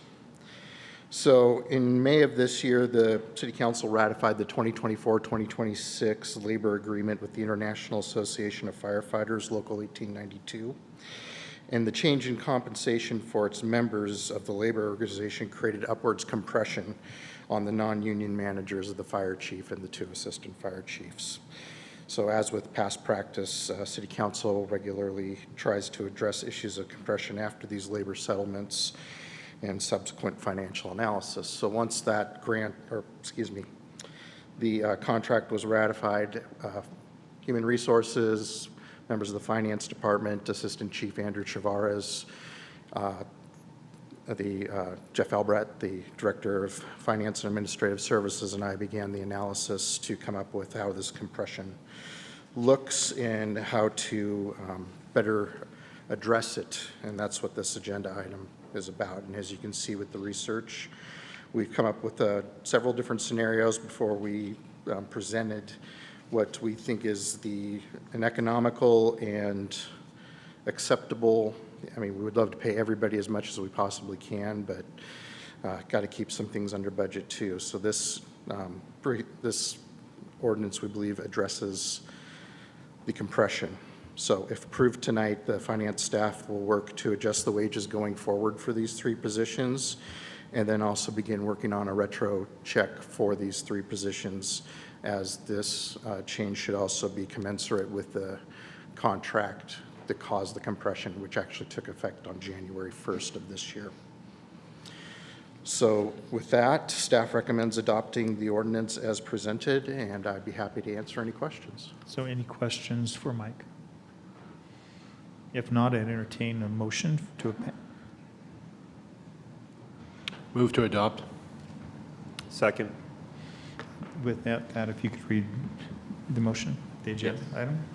Ordinance number 24-08, an ordinance amending ordinance number 22-25, adopted November 29, 2022, and entitled an ordinance adopting a biennial budget for the City of Pullman for the biennium 2023 to 2024, relating to the ratification of the 2024-2026 International Association of Firefighters Local 1892 Union Collective Bargaining Agreement and subsequent compression to salaries as it affects Fire Department Chief and Assistant Chiefs. Without any discussion. Seeing none, all those in favor signify by saying aye. Aye. Aye. Any opposed? Thank you, Council. Motion passes. Next up, we have R.J. Lott, our Community Development Director. Thank you, Mayor. Good evening, Council. This item on the agenda for this evening is the capital improvement program for the calendar years 2025 through 2030. 2 weeks ago, the council had a public hearing in which there was one comment related to projects relating to the fire department. This CIP has been reviewed by the CIP committee, which included council members Fajarin and Wright, and also was reviewed by the Pullman Planning Commission in conformance with the comprehensive plan. At this time, city staff recommends a motion to approve the CIP for the calendar years 2025 through 2030. Are there any questions? Any questions? Seeing none, I'd entertain a motion for passing this resolution. Move to adopt resolution R38-24. Second. With that, can you read the resolution, please? Resolution number R-38-24, a resolution approving a 6-year capital improvement program for the city of Pullman for the calendar years 2025 through 2030. With that, any discussion? Seeing none, all those in favor signify by saying aye. Aye. Aye. Any opposed? It passes. Then next resolution, and RJ, you're still up. Thank you, Mayor. Thank you again, Council. This item is a subset of the previously approved 2025 through 2030 capital improvement program, which is titled the Transportation Improvement Program for the same years. The public hearing was scheduled and took place 2 weeks ago, in which there were no public comments. This TIP must be presented to the State Department of Transportation prior to July 1st of each year. The city staff recommends a motion to approve the Transportation Improvement Program for the calendar years 2025 through 2030. Are there any questions that I could answer? Any questions? Seeing none, I'd entertain a motion to pass this resolution. Move to approve resolution number R-39-24. Second. Okay, with that, if you could read the resolution, please. Resolution number R-39-24, a resolution approving a 6-year transportation improvement program for the city of Pullman for calendar years 2025 through 2030. With that, any discussion? Seeing none, all those in favor signify by saying aye. Aye. Aye. Any opposed? It passes. Next up, we have Darren Jones, our fire marshal, related to fire permit ordinance. Darren? Thank you, Mayor, Council. This reference resolution, Resolution R40-24, is the proposed fee schedule for our fire department permits. The permits consist of operational permits and construction permits. It was last looked at back 3 years ago in 2021, and it's to be evaluated on a 3-year basis, so it's up for review. And it's good timing because we just adopted the brand new fire code. The 2021 fire code was just adopted in March. In that fire code, there were some changes with permits. The fee schedule now brings us up to total compliance with the different types of permits. In the past, we only had 4 construction permits. We now have 27. We have 54 operational permits, and they are now all adjusted to approximately the same fee. The fees are updated to reflect the current economic state as well as a future economic forecast for the next 3 years. Fire department staff has reviewed the fee schedule. It better captures what we think is the time that's necessary to review, inspect, and complete these tasks associated with the permit fees. Staff recommends that council adopt this resolution. So any questions of our fire marshal? If not, I'd entertain a motion. Move to adopt resolution number R40-24. Second. Second. With that, if you could read it, please. Resolution number R-40-24, a resolution adopting a fee schedule for fire permits in accordance with Pullman City Code Chapter 3.16 International Fire Code, rescinding Resolution R-54-21 and other matters properly related thereto. With that, any discussion? Seeing none, all those in favor signify by saying aye. Aye. Any opposed? With that, it passes. Next on the next resolution, with that, we have Sean Wells, our Public Works Director. Good evening, everyone. We can pull up the presentation. There it is. So tonight is a little bit complex, but it's a resolution that deals with small public works process, for the small public works roster process to award public works contracts and consulting services roster for architectural, engineering, and other professional services. There's a mouthful there. So what is the small public works roster process? Currently, the City of Pullman, the Public Works Department, maintains a list of qualified licensed contractors for small public works construction projects. And it's a less restrictive process to obtain bids on projects that are below a certain dollar value. So usually routine in nature projects would fall into this category. It's still competitive in the sense of we're still looking at bids. Contractors have the opportunity to provide bids to those, but there's certain requirements that we don't have to follow as opposed to the larger ones. Currently, Pullman City Code, Section 1.107, limits the contract amount that can use a small works contract process. That's $200,000 if we're dealing with multi-trades, or $100,000 if it's a single trade or a single craft. And direct contracting is allowed under $50,000.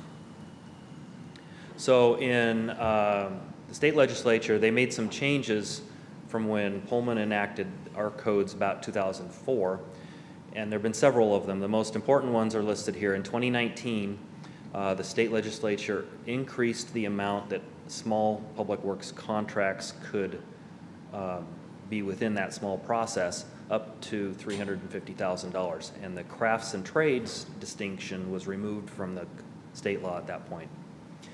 The most recent one was in 2023. The state Senate Bill 5268 was put into play, and the legislature wanted to do a bunch of different kinds of changes with this and make it less restrictive, easier for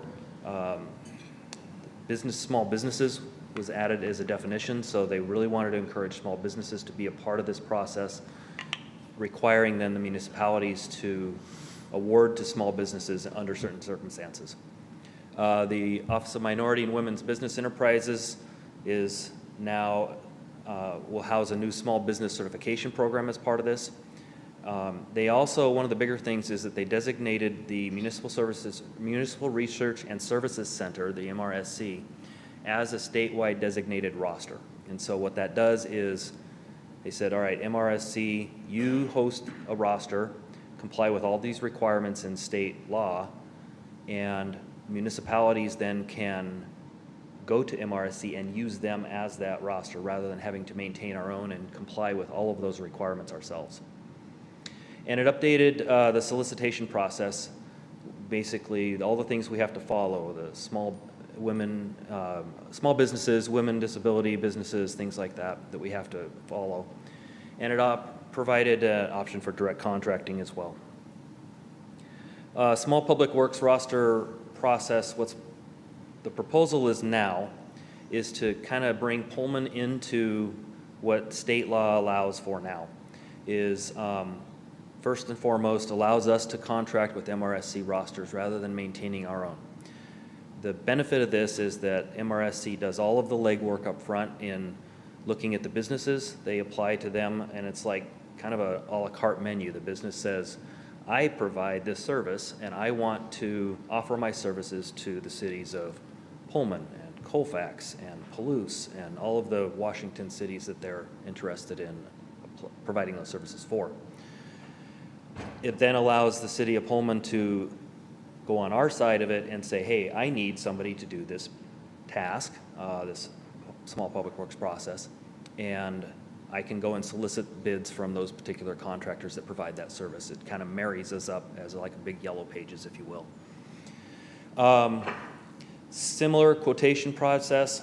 It's a little bit different with all of the smaller business and disability and women business requirements that are in there.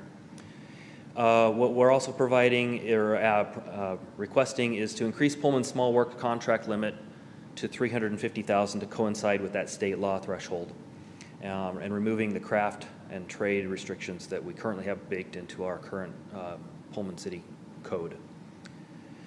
And we're proposing the increase in limited public works processes up to from 50 to 150,000. And what that does is basically allows us to remove retainage requirements or bonding requirements on those smaller contracts if we decide to do so. It just gives us that option. Currently, the small works roster contract authority limits are variable.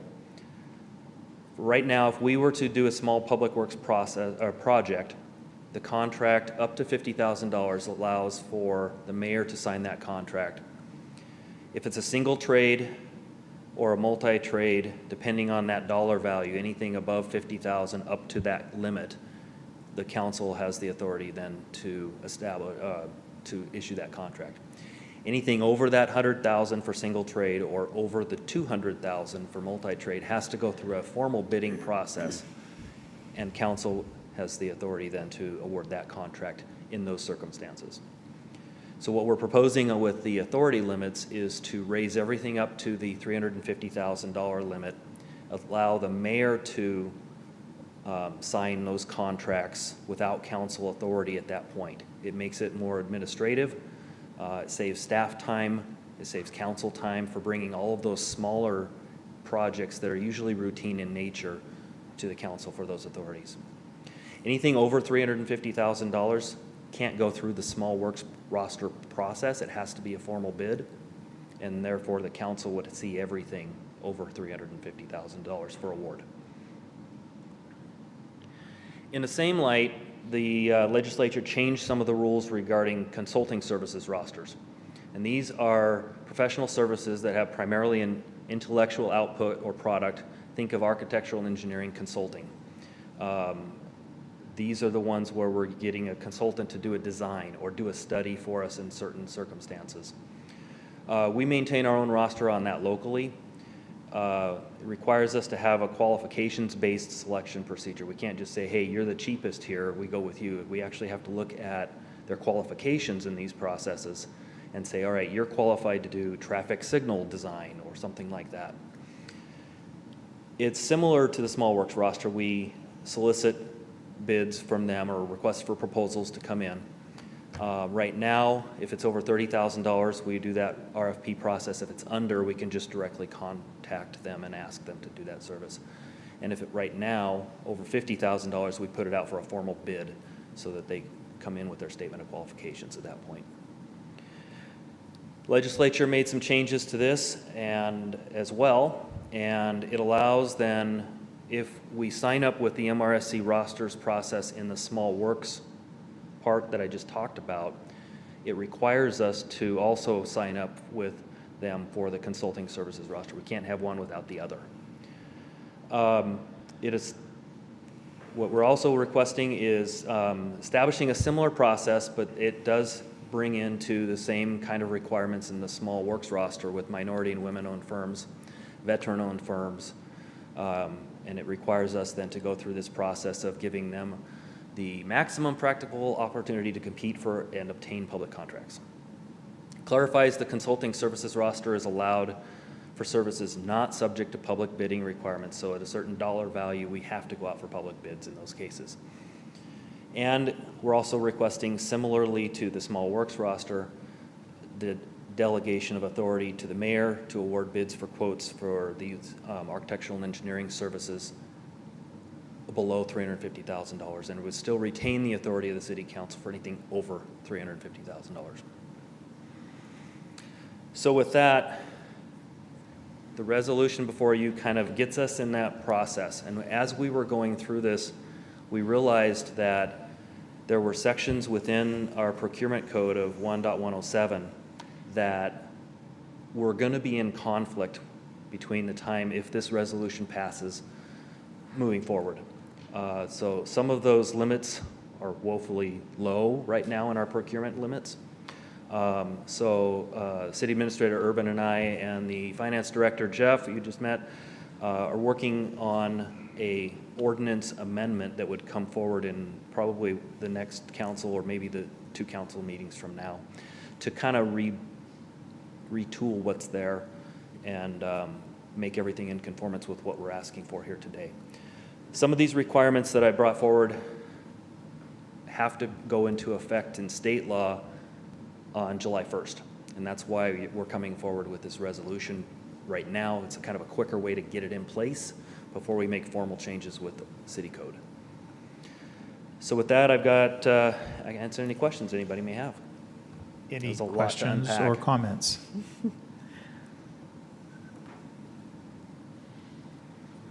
Councilmember Delira? So I'm still understanding the usage of MRSC rosters. Is that a free service? I know that we use it for consulting for as public officials, but Sure. Is there a cost? There is a cost associated with that. It's an annual cost based on our total capital contracts and expenditures. There's a sliding scale, and I think at the high end for Pullman, it would be around $1,200 a year. It's not that much, but it's definitely time saving for us and cost savings rather than having staff doing all this work for us internally. Any other questions or comments? If not, I'd entertain a motion. Move to approve resolution number R-41-24. Second. With that, if you could read the resolution. Resolution number R-41-24, a resolution on the subjects of establishing a small public works roster process to award public works contracts and a consulting services roster for architectural, engineering, and other professional services. With that, any discussion? Seeing none, all those in favor signify by saying aye. Aye. Any opposed? It passes. Thank you very much. Next up, under discussion items, our first discussion is continuing the discussion related to vacant commercial space. And with that, RJ Lott, our Community Development Director again.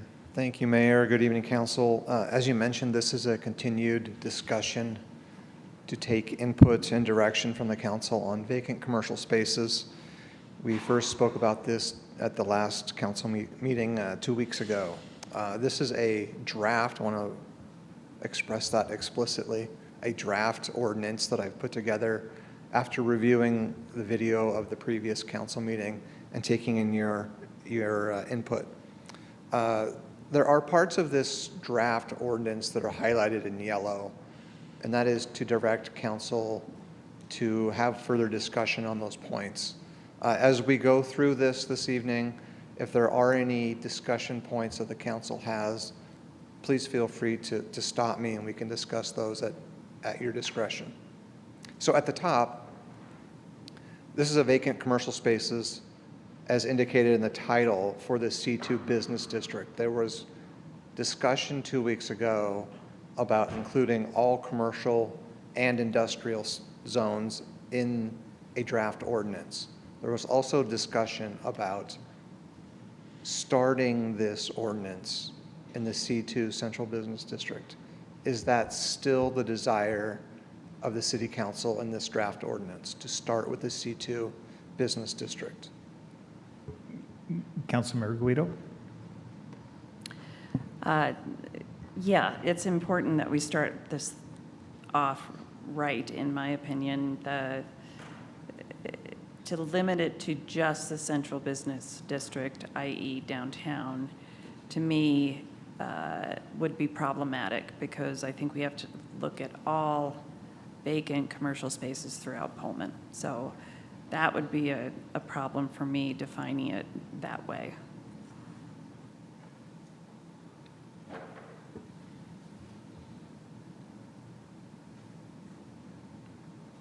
Other discussion on this point? Councilmember Delira. Yeah, I would also like to extend the scope of this to be beyond just downtown vacant buildings, but I think in the previous discussion we talked about a staging approach where we start off with the C2 zone areas and then extend to other parts. Is there a way to express that officially? I'm not sure if I if the question makes sense, but. It does make sense. Is it the council's desire to phase it over the course of time, like say by each calendar year, or can you expand a little bit upon that? I'm not sure, Okay. but, oh, sorry. I was going to say, Councilmember Fajarian.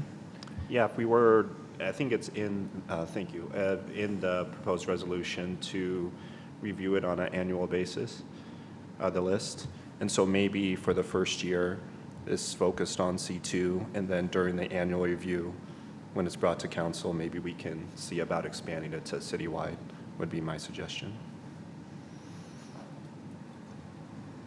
Thoughts? Councilmember I guess the Wright? only other question that I would have on expanding this is, do we have the resources that would be needed to meet that larger evaluation? So doing it on a more staged basis annually or whatever we determine might be just a better way to utilize those resources. I ask you as the expert, so. Yeah, that's a great point. Staff has surveyed the C2 zone, and I produced a map 2 weeks ago that highlighted those vacant spaces downtown. We have not surveyed other commercial or industrial zones throughout the city to see how many vacant spaces there are. So the staff time dedicated to something like that would be difficult to judge at this point. However, if the council desires that to be done, I could certainly bring forward more information by each zone. Yeah, it's Councilmember Weller. Want to get those that haven't spoken yet. Yeah, I think it's a balance. I agree with what Councilmember DeLira said, but it is a balance of how much staff time and seeing what other responsibilities we have. So my opinion would be, let's see with the C2 review, as Eric had mentioned, and move forward with that data. Yeah. Councilmember Guido. I guess I go back to, I respect the point around staff time, and it would be important to know how much you would estimate for that. But zeroing in on starting with downtown feels almost kind of incompatible with our focus on downtown right now and being a partner, et cetera. I think if we're going to adopt something like this, then it's important to start off saying everyone is included in this, and it's not directed just towards downtown businesses at a time when they are feeling, particularly challenged. So I would just encourage us to take a more broad approach and realize that there are businesses beyond downtown, and I realize everybody knows that, but I think it's important to start off on the right foot. Councilmember Gaither, do you have any comments? Yeah, I agree with Councilmember Guido. I think it's important for us to take a broader approach and a more expansive approach. As Councilmember Guido mentioned, downtown, they're going through a lot right now. So starting off on the right foot. And dare I say, the last thing I want them to feel right now is kind of picked on, or I wouldn't say, I don't think targeted is the right word, but yeah, I think taking a more expansive approach is the right way to start this process. Councilmember Weller. Thank you, Mr. Mayor. Councilmember Guido's and Gaither's comments, I can understand that. I also think, correct me if I'm wrong, RJ, this is geared towards vacant buildings, not existing businesses. Correct, vacant commercial spaces, yes. So I think there's the businesses aren't being targeted. It's the vacant buildings that are being, looked at so that we can refine it, so that then we can look at it as a more expansive. But if we just say every vacant building in Pullman's not big, but it's big. And it's big enough for the staff to be doing a lot of time, and then this doesn't get rolling for another 3 years, 2 years, something like that. And I recall, as we were going through the downtown process, many people were like, you've got tons of vacant spaces down here, so, you know, you make the downtown look good, but you still have the vacant buildings. So I think, from what I've heard from constituents, is that that's important, and it's not the existing businesses, vacant areas. So I think that's a big thing to keep in mind. Okay, Councilmember Wright. And you answered the first question that I had relative to that, and that we're just looking at the vacancies. I'll go back to the utilization of resources piece again and say that if we do choose to do a global approach at this time, what do we do if we're limited with staff? What do we do in terms of compliance? And if you don't enforce compliance, then, you know, we're not going to make any behavior modifications as it applies to those vacant businesses. So that would be my only advocacy there. Councilmember Delera. I guess my question is, how long would it take to consider, how long would it take until another round of, another draft of the ordinance to come back that would consider all of the vacant buildings in Pullman?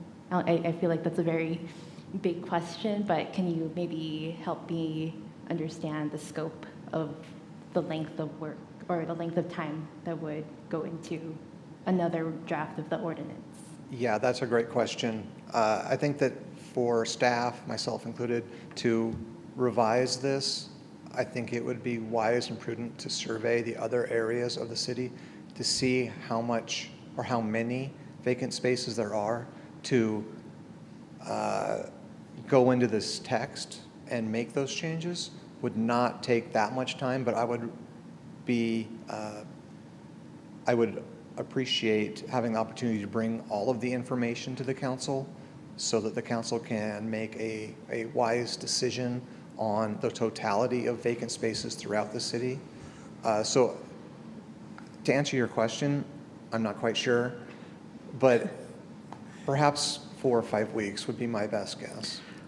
I'm sorry, I need to offer a rebuttal. RJ, I'm sorry, I got to disagree with you. We just had the budget call yesterday, and we are going to be bogged down for several months getting the draft budget into the mayor. So taking on multiple more areas than just the downtown in 4 or 5 weeks while we have some other duties, I think you're putting too much pressure on yourself. So I want to give you the opportunity to rethink that a little bit. I'll tame my ambition and say 6 to 8 weeks.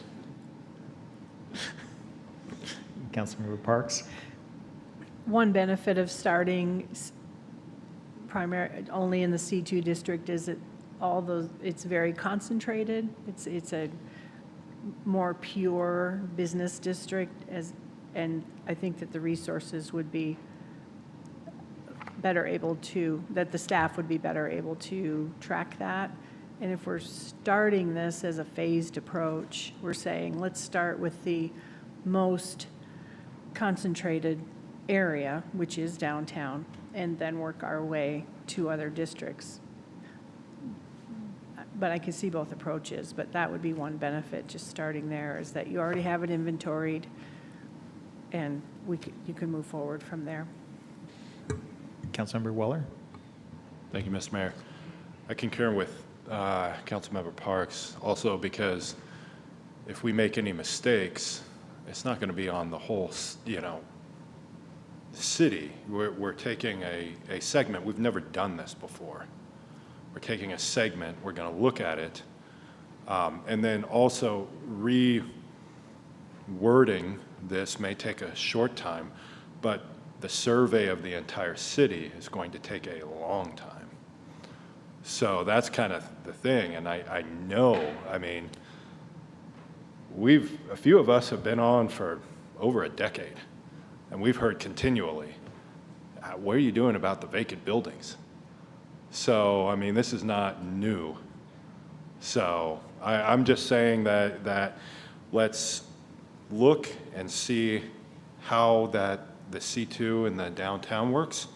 If something needs to be adjusted, we can, and then we can go on a citywide approach. Make mistakes small so that we can, adjust later on. Councilmember Gaither, do you have any other comments? Okay. What if we did just kind of a straw poll? How many want citywide versus how many want just to start in the downtown? So if we did citywide, let's start there. If we did just downtown, I'm seeing consensus starting downtown. Okay, continuing on. Great, thank you.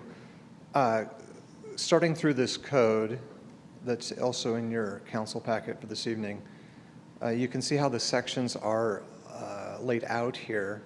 Generally follows other sections throughout our code, specifically those in Title 17, which relates to zoning. The purpose of this chapter is to apply to all structures in the C2 business zone, unless otherwise stated. There aren't any current exemptions to that listed in this draft. The administration of this code would fall under the Community Development Director, myself, and the Community Development Department.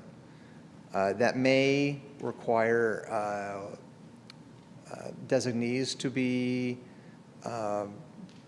used in case of my duties taking me elsewhere, but that is the essential administration of this chapter. Next section is definitions. The city of Pullman means its officers, employees, and agents. The C2 business district is as outlined in Pullman City Code 1780-030. I have a couple yellow highlighted areas coming up next. Subsection C, commercial spaces means first floor or street level of a building within the C2 business district. There are some commercial spaces in this zone which do not occur on the first floor. They're limited, but there are a few. This code, as we discussed 2 weeks ago, talked primarily just about that street level enforcement. Is that still the direction of the city council for first floor only, or does that include perhaps second or basement floors as well?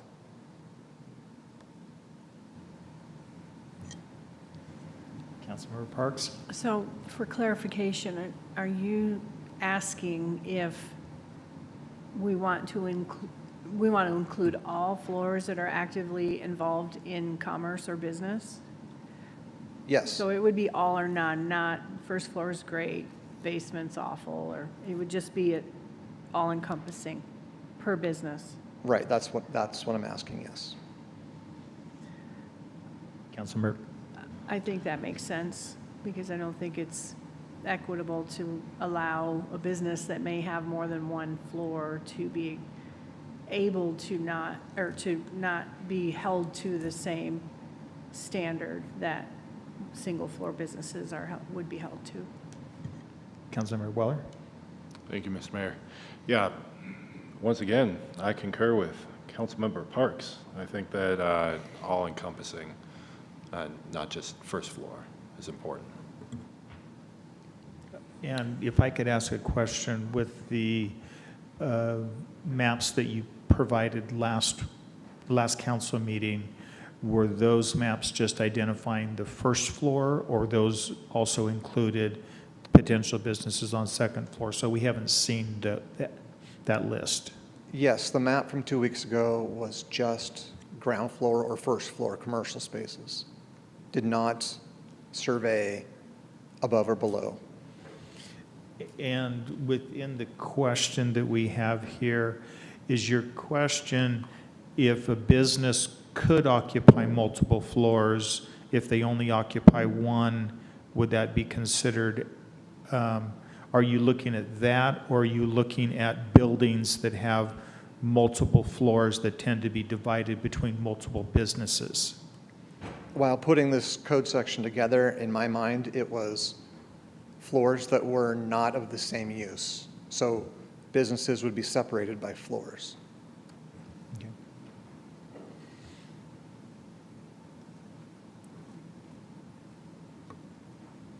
Any other input that you have on this section?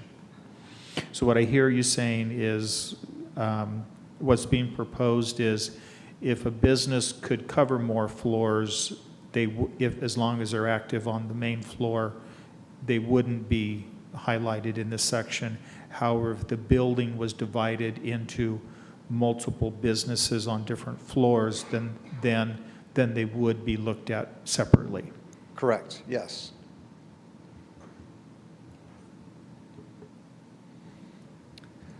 Councilmember. Well, I guess the one question would be on those multiple story things. Are all of those instances businesses? I mean, what I'm thinking are in terms of residential areas, and would that be considered a business? No. That's what we're talking about. No. So once again, in my mind, putting this code section together, this is commercial activity only, not residential. Okay. So there are quite a few places downtown which have first floor commercial and then residential above. Right, right. So I'm just questioning how we delineate that. So. Right. Related to that, could the business, is there a separate designation for buildings that have businesses on commercial on more than one floor versus buildings that have commercial on one floor and residential on other floors? Different designations. Does the building have a different designation? Within zoning, no. Okay. No, all of the structures within the C2 business district are in the same zone, regardless of which floor they're on. That zoning district does allow for residential above or below the first floor. Other thoughts, discussion on this? I guess Councilmember Parks? my thought is if there is a business that's actively engaged in commerce in a business way, if they are on whatever floor they're on, they should be held to that standard. But really, too, this isn't necessarily about the business owner, it's about the building owner being accountable for this words just went away. This vacancy ordinance. So if I'm a tenant, well, never mind. I see what you're saying. Councilmember Delira. I'm wondering if we could just consider the first floor, since that's more for unkempt buildings, that is more readily an eyesore than what we see from the top. So we can always see how considering just the first floor goes and see if maybe we need to expand for the whole building. So just to clarify, Councilmember Delira, something in the situation like Black Cypress on the first floor would be okay, but Etsy Bravo upstairs would get a pass. Okay. Councilmember Weller. Thank you, Mr. Mayor. Yeah, I would still say the full building. Basement to second floor. I've lived down there, and it's important to be able to look at the full building, not just ground level. Yeah. Councilmember Parks. Okay, so in example that Administrator Urban indicated, you've got one owner with 2 active businesses. If there is no longer a business in the upper floor, I would not consider that a vacant space, because the whole point of this is more about blight than about a vacant space. I don't know, that's a difficult one. Is this something that we want to come back to rather than trying to come up with an answer on this one right now? Otherwise, we'll be here till the next council. Or like Councilmember DeLira said, do we want to just start with first floor? Other council members, what do you think? Councilmember Waller. Weigh in. Thank you, Mr. Mayor. I think it's more about the chronically vacant than anything else. And, you know, it's not some business goes out tomorrow and it's vacant for, you know, like a month. I think it's more like years and, you know, chronically vacant. But I would, you know, ask the expert, RJ, so. We get into the definitions of vacant and occupied immediately after this, and that will answer the question. Councilmember Guido. I'll reserve my comments to the definition of vacant. Okay. Councilmember Gaither, do you have anything on this one? I do not. Okay. So I'm hearing there's not clear decision. I hear one proposal that is start at first floor and start there, and then when we come back in year to revisit, then we revisit. That's kind of what I'm seeing right now. Obviously, this is a discussion piece. It will come back to us again. So if things change, we can address that. Okay, Councilmember Waller. I just saw it's vacant for 6 months. That's right. That's what you're talking about. That's right. Yeah, so that's a huge amount of, I mean, I wouldn't, I think it's right there. I mean, yeah, it's pretty logical. We'll let you keep going on. Okay. Subsection D defines the word occupied, means a commercial space with a permitted use. Permitted use meaning it fits within the use chart in our zoning districts, physically located and lawfully operating in the space for at least 6 consecutive months. And I highlighted the 6 consecutive to start off the discussion. Is 6 consecutive months, is that equitable? Councilmember Guido. Yeah, to answer your question, I think 6 months does serve that purpose. As Councilmember Weller said, you know, this is more about chronic vacancy. And I would also add to what Member Park said as far as, you know, this is about blight, but it's also about communication and accountability.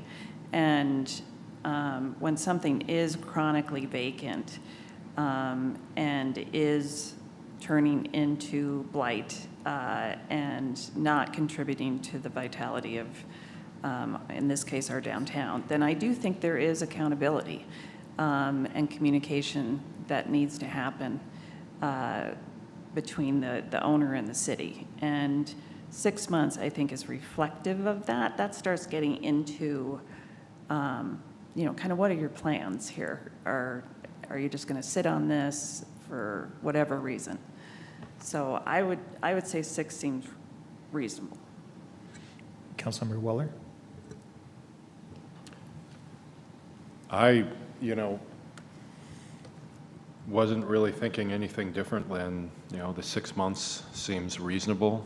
You know, so I think what you have right here makes sense. It seems logical. So, and I know I've heard from several businesses interested in going into the downtown. And in my mind, it's really landlords being able to say, oh yeah, let's fix this up so we can have businesses down here. I think it sends a message, hey, look, let's continue moving forward with downtown. So that's my opinion. Councilmember Parks? Oh, Councilmember Fajarin? Thank you, Mr. Mayor. I'll just add my comments that I agree with the 6-month timeline for both what occupied means and what a vacant commercial building means. I think that 6-month timeline is pretty spot on to start with. You can always reevaluate after the first year. I'm seeing general consensus there. Moving on to subsection E, responsible person defined as a person, firm, association, corporation, or agent owning, leasing, renting, or having lawful possession of a structure within the C2 business district. Just simply defines who a responsible person is. Any questions or comments there? Okay, subsection F talks about the vacant buildings, how that's defined, matches occupied, vacant being any portion of a street-level commercial space that's not been occupied during the preceding 6 months. Okay. The next section talks about general maintenance requirements. I don't want to go over all of these unless the council prefers me to. Generally speaking, it talks about the maintenance that's required for those vacant spaces, vacant, not occupied. Subsection C, I did highlight the phrase reasonable time frame. I didn't want to speculate what the council may look for that in restoring wood surfaces, meaning like the paint for it peeling, flaking, or chipping. And the reason why I did not insert a time frame is that in that subsection is sometimes weather plays a role in exterior surface work where all time frames are not equal. So I leave that up to the council for direction. I'm not seeing any comments, so looks like they're... Yeah, I agree. That sounds reasonable. Okay.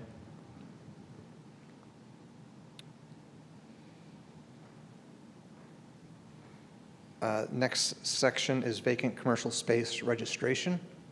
So we talked about a vacant space being 6 months, 6 continuous months. This requires that owner or leasee or agent, whoever the responsible person is, to register that space within 10 calendar days of that 6-month period. And that is highlighted there for your attention. Does that seem acceptable? A 10-day calendar? Councilmember Parks? To me, that seems a little bit short because I feel like maybe 30 days is more reasonable, which would give the responsible party more time to perhaps bring in another occupant. I don't know, 10 days just seems pretty, I mean, if they are negotiating with a potential business, but they don't get through that in 10 days, then do they have to register that still as a vacant building? I'm not sure. Other thoughts? Councilmember Weller? And then... Yeah, you could see that. Yeah, I think, 30 days. I mean, RJ, do you have thoughts on that? I think 30 days is fair. Okay. I'd agree with that. Yeah. Councilmember DeLera? Yeah, I guess the hopes is that they are already maybe talking to potential tenants to occupy the space. So I am kind of erring more to the side of still keeping the 10 calendar days because of the hope. My hope is that they're talking to people already during the time that that they have the vacant building and not just rushing because now their time is up. So I'm hoping we can stick to the 10 days. Councilmember Guido? Yeah, I agree with Councilmember DeLira, I mean, we're giving them 6 months, and to do another 30 days kind of defeats it to me. So I would like a little sense of urgency there of 10 days. Councilmember Because, I Wright? mean, we already have the 6 months, right? Yeah. So that's the determination, that's when the clock starts. So at the end of 6 months, the clock starts for the 10-day or whatever time period is in which they have to register, right? Correct, yes. Councilmember Weller? Thank you, Ms. Mayor. I'm going to run a scenario. I'm on vacation. I hear somebody's going out of my building, you know. I can't get back. You know, I have a vacation of at least a week, I would say. So I got 4 days to register or find somebody. So I would kind of say, you know, I'd be like, I could split it in half, 2 weeks, 14 days. Your point of Well, clarification. it's already been empty 6 The months. 6 months, yeah, It's already been empty 6 months. yeah. So, Yeah, no, Councilmember, that's what I was.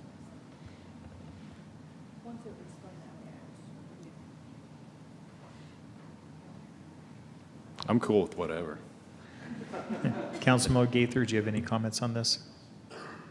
Yeah, I think that giving the 10 days after the 6 month mark makes sense. And again, like everyone else mentioned, it's about creating that urgency, that sense of urgency. So yeah, I think 10 days is reasonable actually, but I'm open to whatever the consensus is. Councilmember Pajero? I'll agree that 10 days would be my preference, given that they've already had 6 months. So I'm hearing most people are saying, oh, Councilmember Parks. Right, I mean. Instead of calendar days, could we call it business days? Because they would lose 2 or 3 days in the calendar depending on a holiday or whatever. So that maybe kind of splits the difference there. We gain a little bit more time. So that then would be almost like 2 weeks, right? Just a thought. I'm seeing the general agreement with that. Okay. There are some exceptions, and I wanted to list those out for you.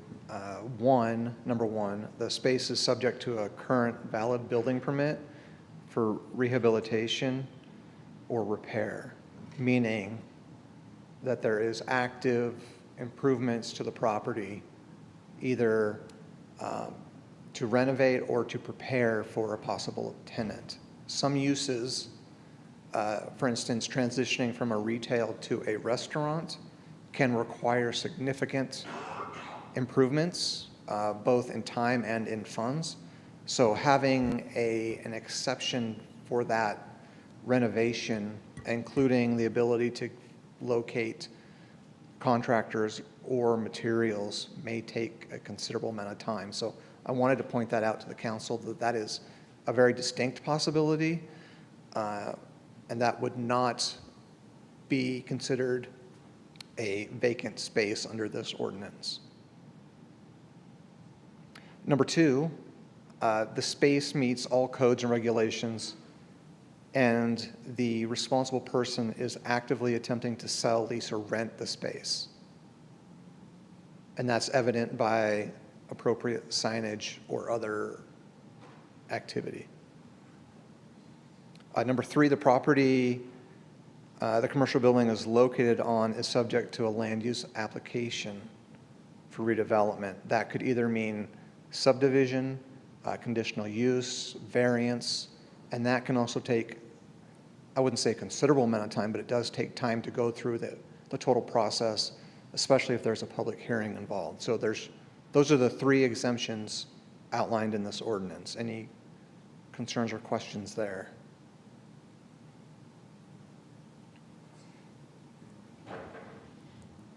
Subsection B, a space is considered registered on the date received a form provided by the Community Development Department.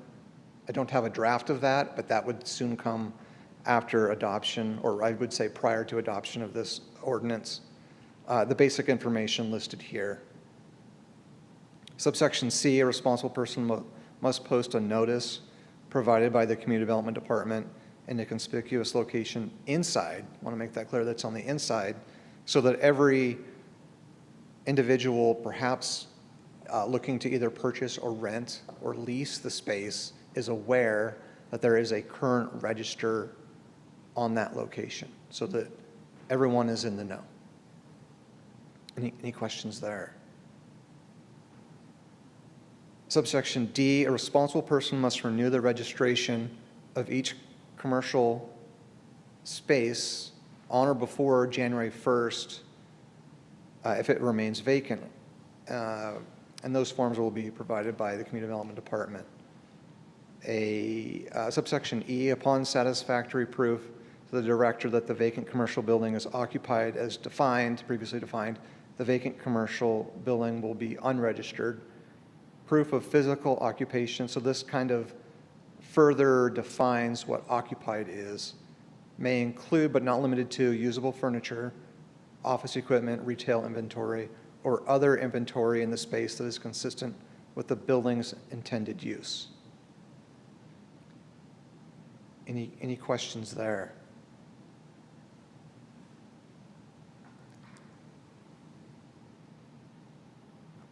Excellent.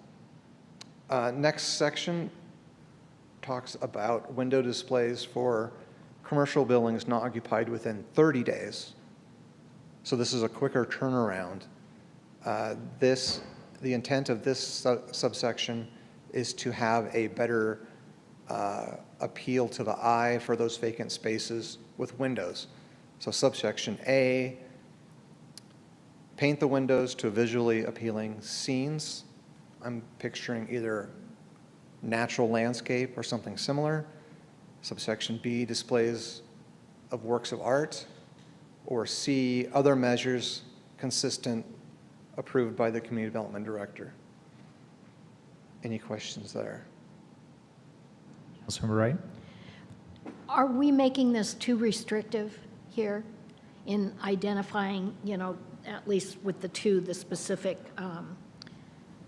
visually appealing scenes, and then in B, other displays of cultural or educational value? I mean, all those things are subjective, but could we make just one identifier here that it just be visually appealing?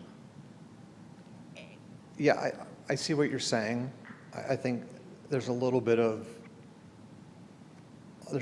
arbitrary when it comes to visually appealing, and to identify those with some type of threshold is very difficult. So I think this provides the flexibility. I think we can generally describe what something that's visually appealing. The intent here is to not leave a window blank, empty, or to not leave it simply covered in paper. So something other than that. Right, but again, not to make it so restrictive that it's going to be a problem for the owner. It's not a business. If it's vacant at that point, it's not a business, but for the building owner to do something. My only thought there. You mean restrictive in terms of content or in terms of time frame? Content. Yeah, I'm open to suggestions. I'm thinking just something a little more general, with A and B being so specific, that maybe something along the lines of designs consistent or designs to be approved by the Community Development Director or designee. I mean, obviously, we're not going to let people just put anything up there. So there has to be some parameters, but within that is what I'm thinking, more than dictating that it has to be a scene or it has to be an art display of some sort. And maybe more of what it wouldn't be. That's what I was going to say. Could you state in there? Exactly. Examples would include paper covering the window or nothing, a blank. I don't know how to phrase that, but we're on the same Right, essentially just something that's visually appealing. Can I ask a question here? Are we, you're keeping us within our rails, and is this something that could get us outside the rails? I don't know that I'm keeping you within the rails. That's a much bigger discussion. But I am concerned about how you would define these things and how arbitrary it would be, because what's visually appealing to one person is not to another. And so, and I'm also concerned, do those same restrictions apply to an operating business? I mean, what are the restrictions downtown on what you can see in the window of an operating business? So I have concerns about all of it, but this is very concerning. Councilmember Weller? Okay, so Thad, how would you word it? I mean, let's just cut through and just, what would you do? I can't give you that wording on the fly. Okay. Yeah. Darn, lawyers. So I also, well, never mind. Yeah. Sorry, I started it.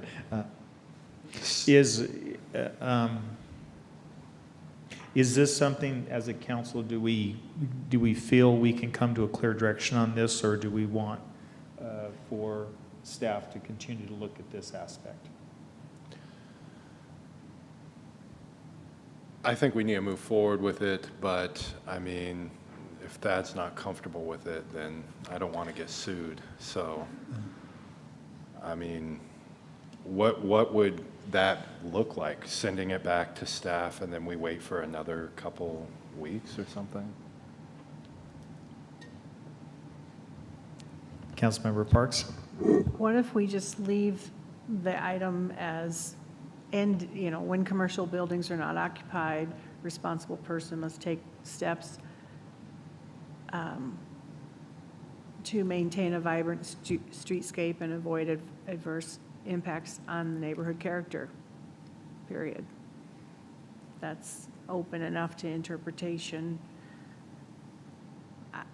I mean, or should we just not address that at all? I just want to be clear that I have not read and approved this draft ordinance. Yeah, I mean, this is a discussion. Once we're done with the discussion, it then still has to go through legal review, and will come back to us, and there could be significant changes potential, and that's just the nature of that. So, but staff is trying to capture what is the intent that council would like in order to try to capture that in this process. Councilmember Weller. Thank you, Mr. Mayor. Then I would say, instead of us kind of quibbling about what we should determine, let's just move forward with the process, have Thad tear it apart, and then it'll come back to us, and then we'll be like, okay, So, I mean, that's my thing. I mean, we're sitting here saying what's art, what's not art. I move forward, have Thad look at it, bring it back. That's my thought. Does that help staff, is the question. I can work with that. Okay. Yeah. Okay. You'll have to work with me. Okay, thank you. Okay, moving on. Fees for vacant commercial space registration. This requires at least one responsible person shall pay an annual registration fee for each registered vacant commercial building. At least one responsible person must pay the fee to the city at the time the space is registered and on January 1st of each year that the space remains vacant. The fees are set by resolution. I have not drafted a fee schedule for this. I want to make that clear that I haven't attempted to anticipate what those fees may be. I don't know if the council wants to dive into that at this time. Save that for later? We'll save that one for later. Okay.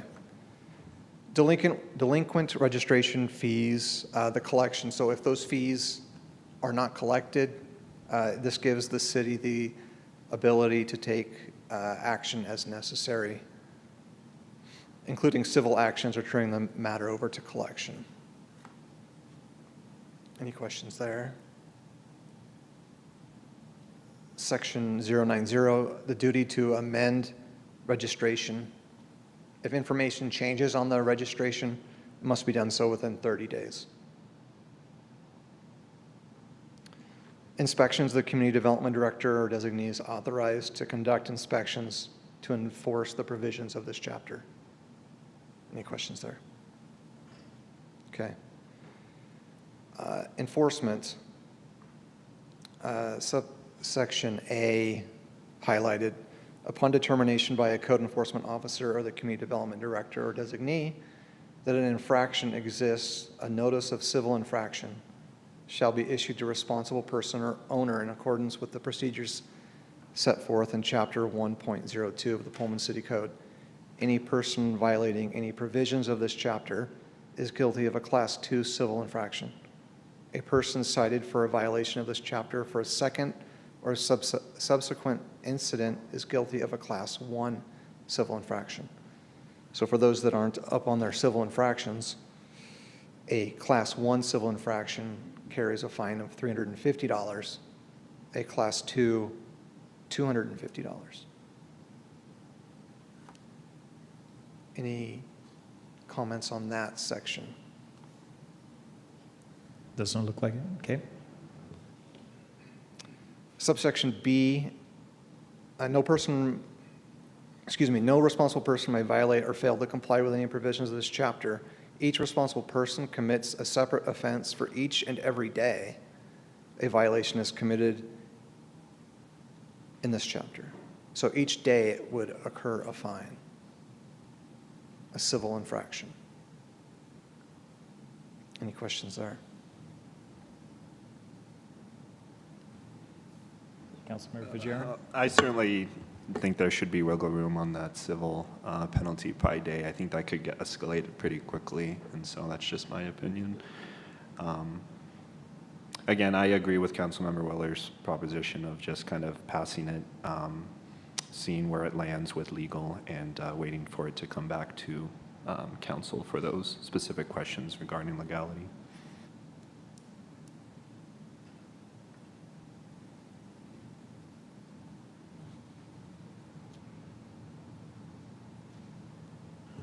RJ, wasn't this the section directly modeled after our nuisance code? Oh, yes, it is. Taken word for word? Yes, subsection A is taken directly out of the nuisance code.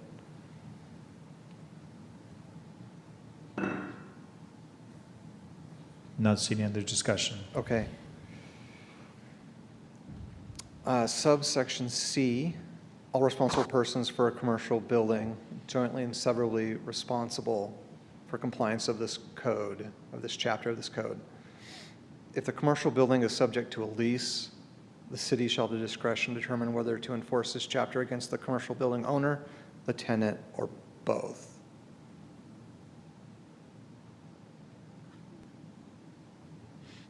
So the scenario is if the building owner has leased to a tenant, but the tenant chooses not to move in, that's where the tenant would fall into play. Exactly right. So my question is, wouldn't that be an issue between the landlord and the tenant regarding breaking a lease? I could see that. I'm not sure what our place is there. I see what the purpose of it is, the intent, but I'm not sure. So how this is written, it gives the flexibility for the city to be able to address either situation. It doesn't say automatically assigns.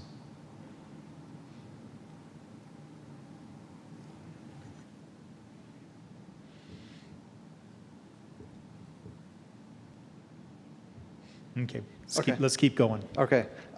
Section 120, annual report. So at the end of each year, the community development director or designee would make an annual report to the city council in February of the following year. Give us some time to compile and produce a report. Lastly is your standard severability clause. Any questions, anything that I may have left out, anything that I should not have left in? Any last comments? Looks like you've covered things, so thank you very much. Great. Councilmember Weller? I just wanted to say thank you, RJ. I know this has been a long time coming. I know a lot of people will be appreciative. I know I do, and I'm sure the council as well. It's good job. Thank you. Appreciate it. Okay. Thank you very much. Okay. Our next item is a discussion item related to the ceasefire resolution provided by the Palouse Democratic Socialists of America. And with that, Councilmember Delira, since you made the initial motion, I'll let you start. Yeah. Going back to what I said at the beginning, I am interested in continuing to explore a ceasefire resolution amongst us as city council members by creating our own resolution from scratch. So I don't know if there's interest among council to create something like a subcommittee, and then from there we could make a concerted effort to reach out to community members. And I think that would address some of the concerns that were brought up with the current resolution. But we obviously would want to have the feedback that has been stated through email, through public comment to be considered, but also welcome others through several forms of outreach. So I just would like to know if there's any thoughts around that. So for discussion, next council member, like.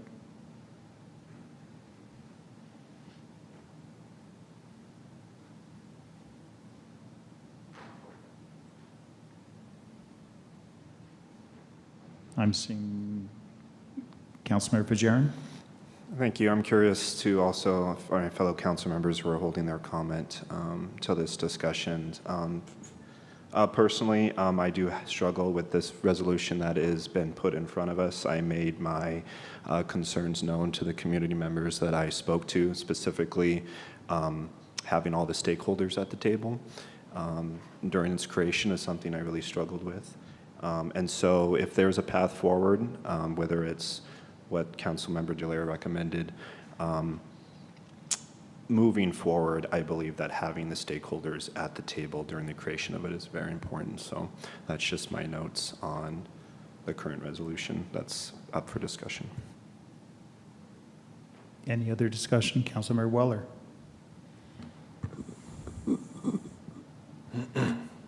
So I think I mentioned to Matthew that my interest is to have, and I was looking a little bit at the DSA and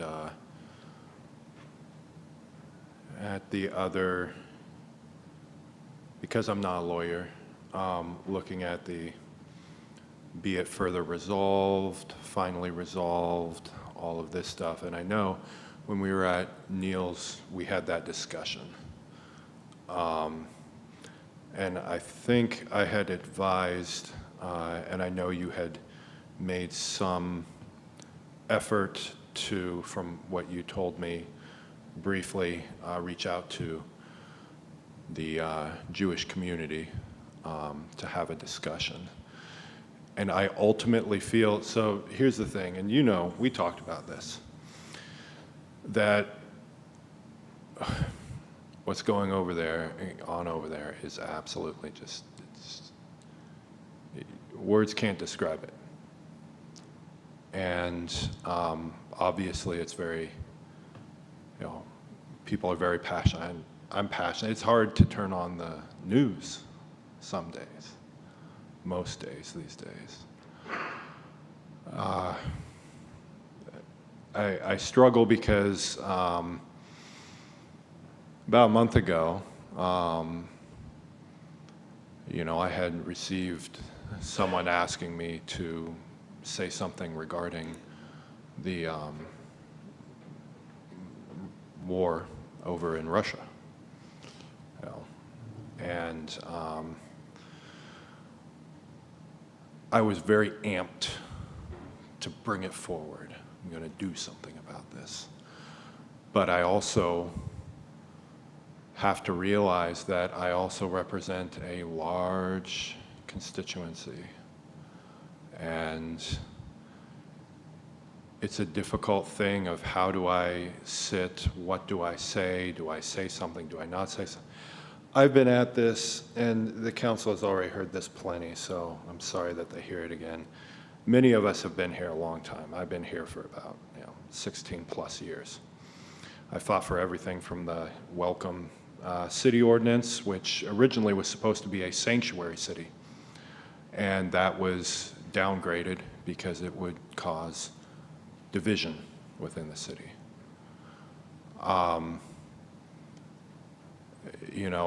Science, all of this stuff. If you look me up, I'm sure you can find the speeches that I've done.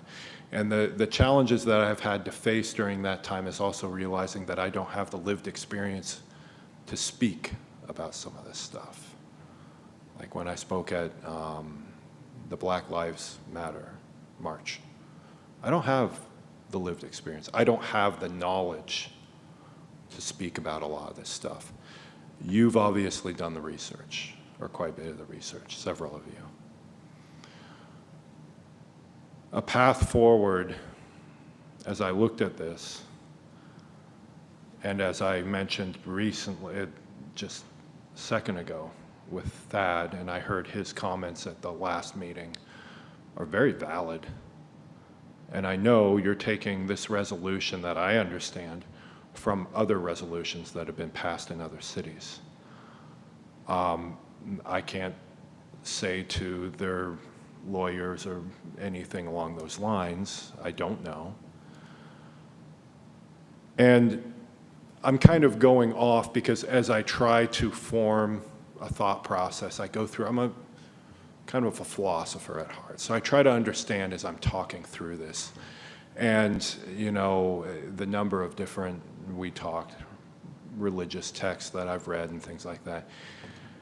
Man, it is tough to be able to be like, I know exactly what's going on. I'm going to take a stance on this, and that's it. This stuff has been going on before I was born. And I would say if there is some way that if Councilmember DeLira feels passionately about this, I do agree. And I was looking at some of this. We take stances on global, efforts, on global struggles in different ways. I don't like the thought of telling another country how to conduct whatever they're doing. I don't think we took a stance in on Russia. I don't think we took a stance on a lot of things that have happened. If Councilmember DeLira sees a path forward, I might be interested in that. I think at what this resolution stands, I think there's a lot of challenges in this that I don't know that I can fully support. And we talked about this. And looking at BDS and looking at a lot of this other stuff, if that is something that Councilmember DeLira wants to put time and effort, I'll be interested. I'm open-minded, and you're right. It's important for us to have a global impact. And so those are my thoughts. Councilmember Gaither. I wanted to start with asking a few questions before I shared my remarks, because I'm so new. I don't even really know the process.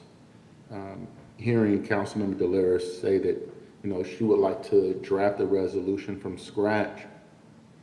What is the process for drafting a new resolution from scratch? Could someone outline the steps involved in drafting, reviewing, and finalizing the resolution? Will it be drafted by Councilmember Delera, by city staff, or a dedicated working group?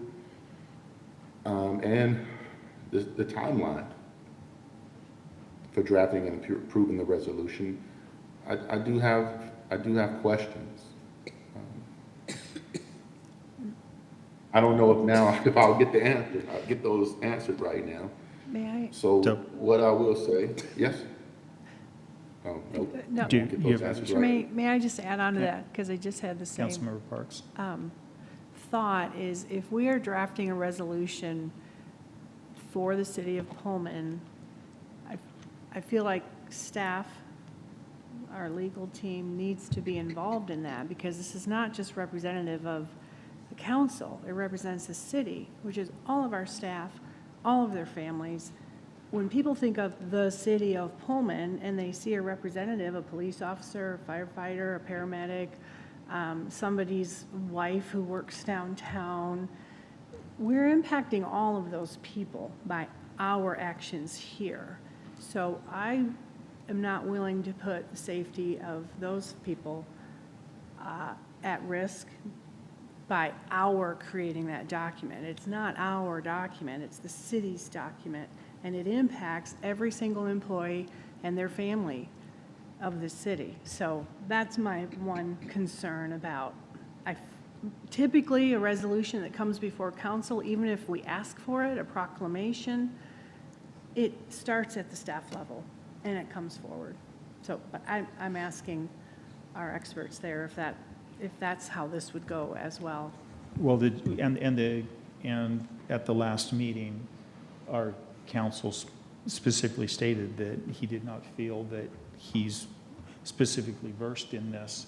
And so in order, and I'm not that I'm putting words in your mouth, but the process in order to verify everything as accurate and true is something that even within it was stated that we do not have as a city access to the information to where we could actually verify and say this is legally defensible.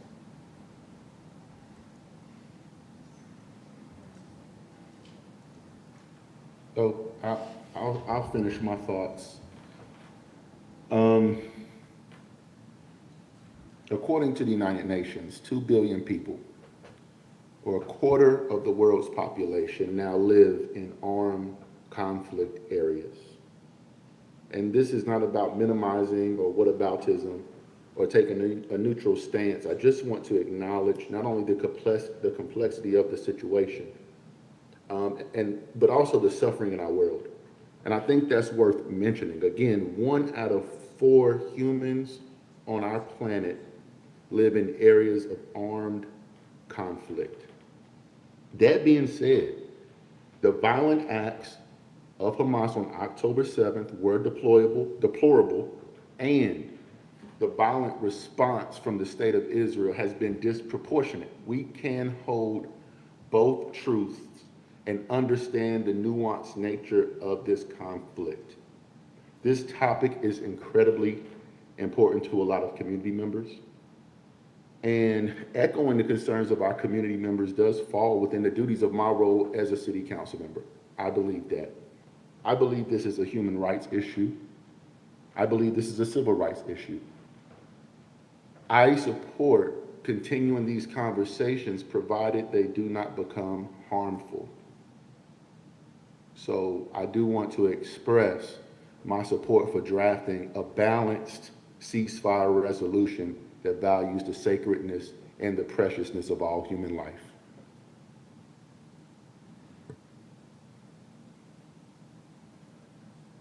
Other council members?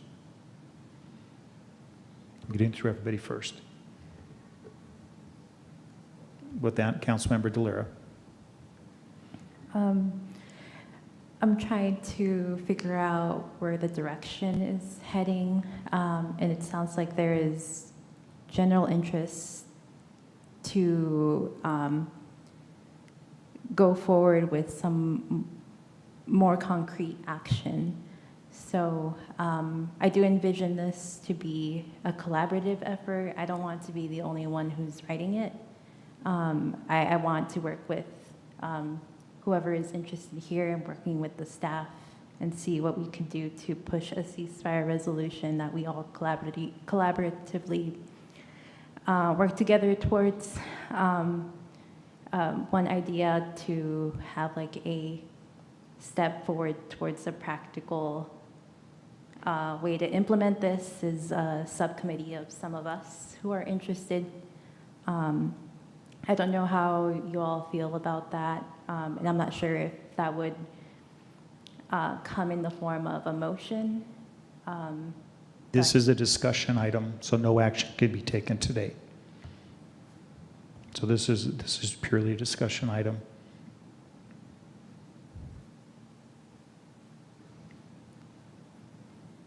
Councilmember Fajarin? Well, just for clarification, I realize that this is just a discussion item, but at any time are we able to put together a motion? I feel like I definitely don't want to leave here tonight with just this discussion and not a way forward. So what mechanism is there for us to go forward? Is it something we vote on and then, you know, we respect each other's vote? But I definitely don't feel like just a discussion today is going to cut it.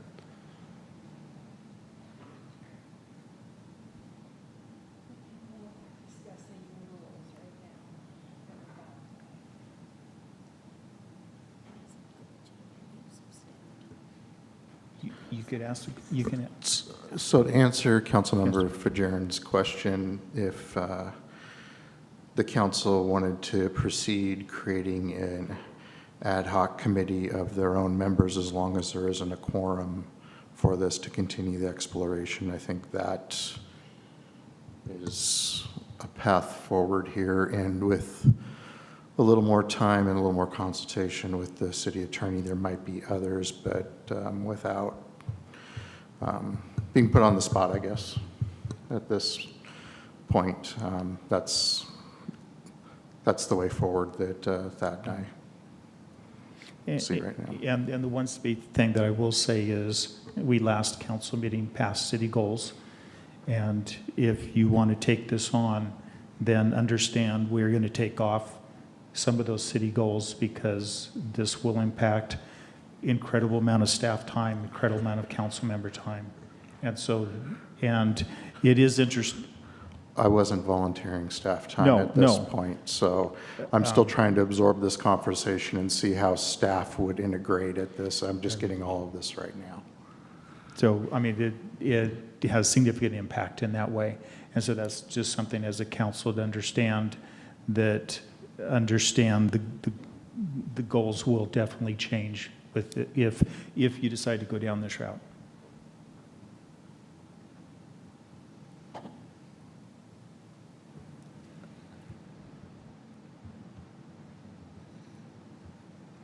Councilmember DeLira?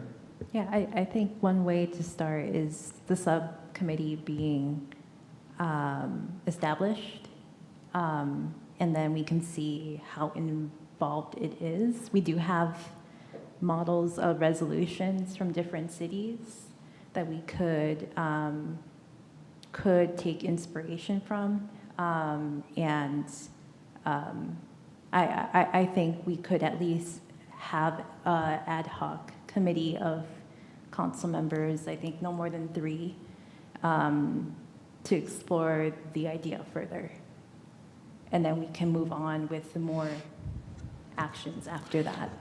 So I'm sorry, for clarification, did you say even more than 3? No. Okay, sorry, I got some hearing things going on tonight. So if that's the case, this is something that would need to come back to council for a vote, and the whole council would need to vote in order to create this work group. So it does, oh, I'm sorry.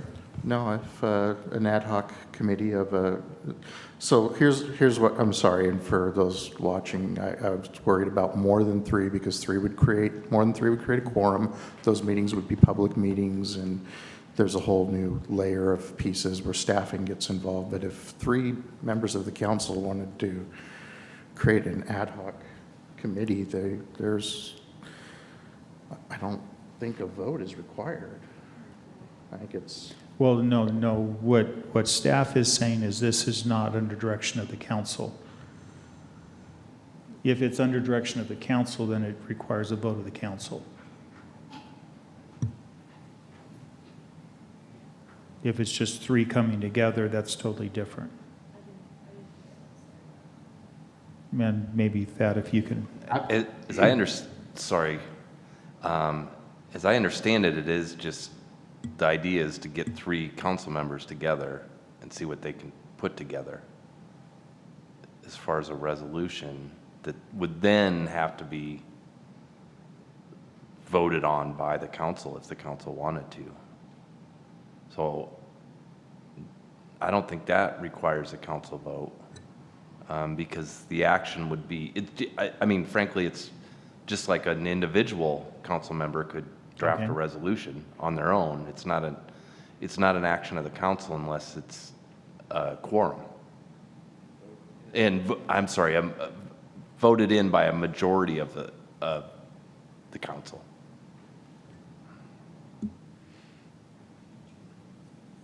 Tremaine, Councilmember Gaither. Yeah, where I stand is I just want to take a step back and just continue to talk to our stakeholders. I just want to have more conversations with our Jewish community members, our Muslim community members, all of our community members, and just continue to have this conversation and make sure as many voices are heard as possible. So that's, and maybe it just starts with identifying stakeholders, particularly the folks who are impacted by this the most, whatever we do. So that's what I'm looking at. So that's what I'm looking at doing on my end. Councilmember Weller. Thank you, Mr. Mayor. I appreciate what Tremaine was saying, because this is exactly what I was trying to get across with Matthew with the DSA, is to have a forum with people who frankly disagree, who have differing viewpoints on this, so that I shouldn't be saying we all can understand the issue in a different way. We're jumping into the deep end, and I understand the passion, I do. But before we jump completely into the deep end, we also need to hear what how other people feel about this in our community. And as I said, we are a microcosm. We're going to have differing views, but that's kind of what's cool about it, because then we start to think, maybe I need to see it from a different point of view. It's uncomfortable, but it's a gut check. So I agree with what Tremaine was saying, and that is important. So, Dad? I want to make just a quick clarification. This ad hoc group, in order to assign work to staff, it would have to be the council. The council would have to vote. So this ad hoc group is doing things on their own. They're not under the auspices of the city council. They're not under auspices of the city. They are individuals who are pursuing this if they decide to pursue it. If so, there only can be 3 that have conversations. If a 4th person comes in, that is an illegal meeting and cannot be done. And so that's just something that needs to be aware within this. And even sharing findings with more. Correct. Any discussion that includes more than the 3 about this should be an open public meeting. So if the group meets and then they want to share that information with the rest of the council and get their feedback, or even a 4th person, it needs to go through the whole process of posting the agenda, noticing the meeting, and getting everybody there. And again, that's staff time, which the council hasn't, as a body, decided to move forward using Correct. staff time.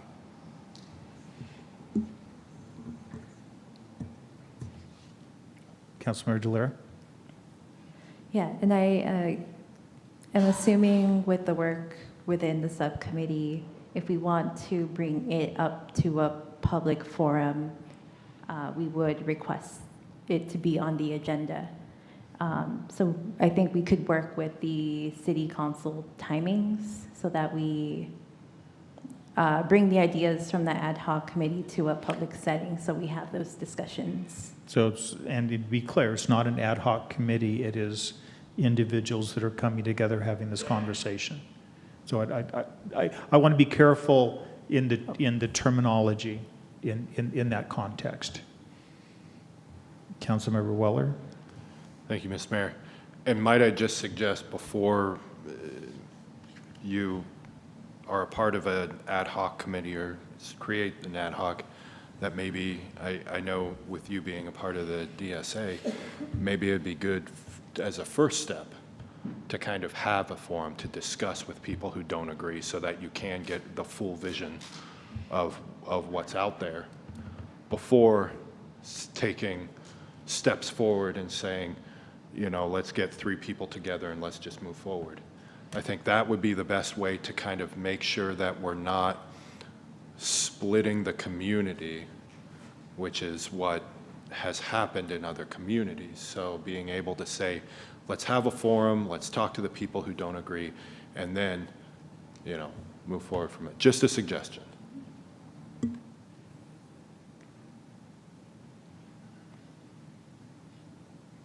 Councilmember Delera? I guess the other thing I would like to figure out as well is, and I'm not sure if this is an appropriate forum, but who in council might be interested in being a part of those conversations. I know that we have, I just want the public to know who can they contact, that they know in council is actively working on a ceasefire resolution. And I'm hoping Well, individuals can, any individual can work on an individual resolution. It's just if 3 come together, that's the maximum they can come together and talk about it. So anybody can work on anything. Is that?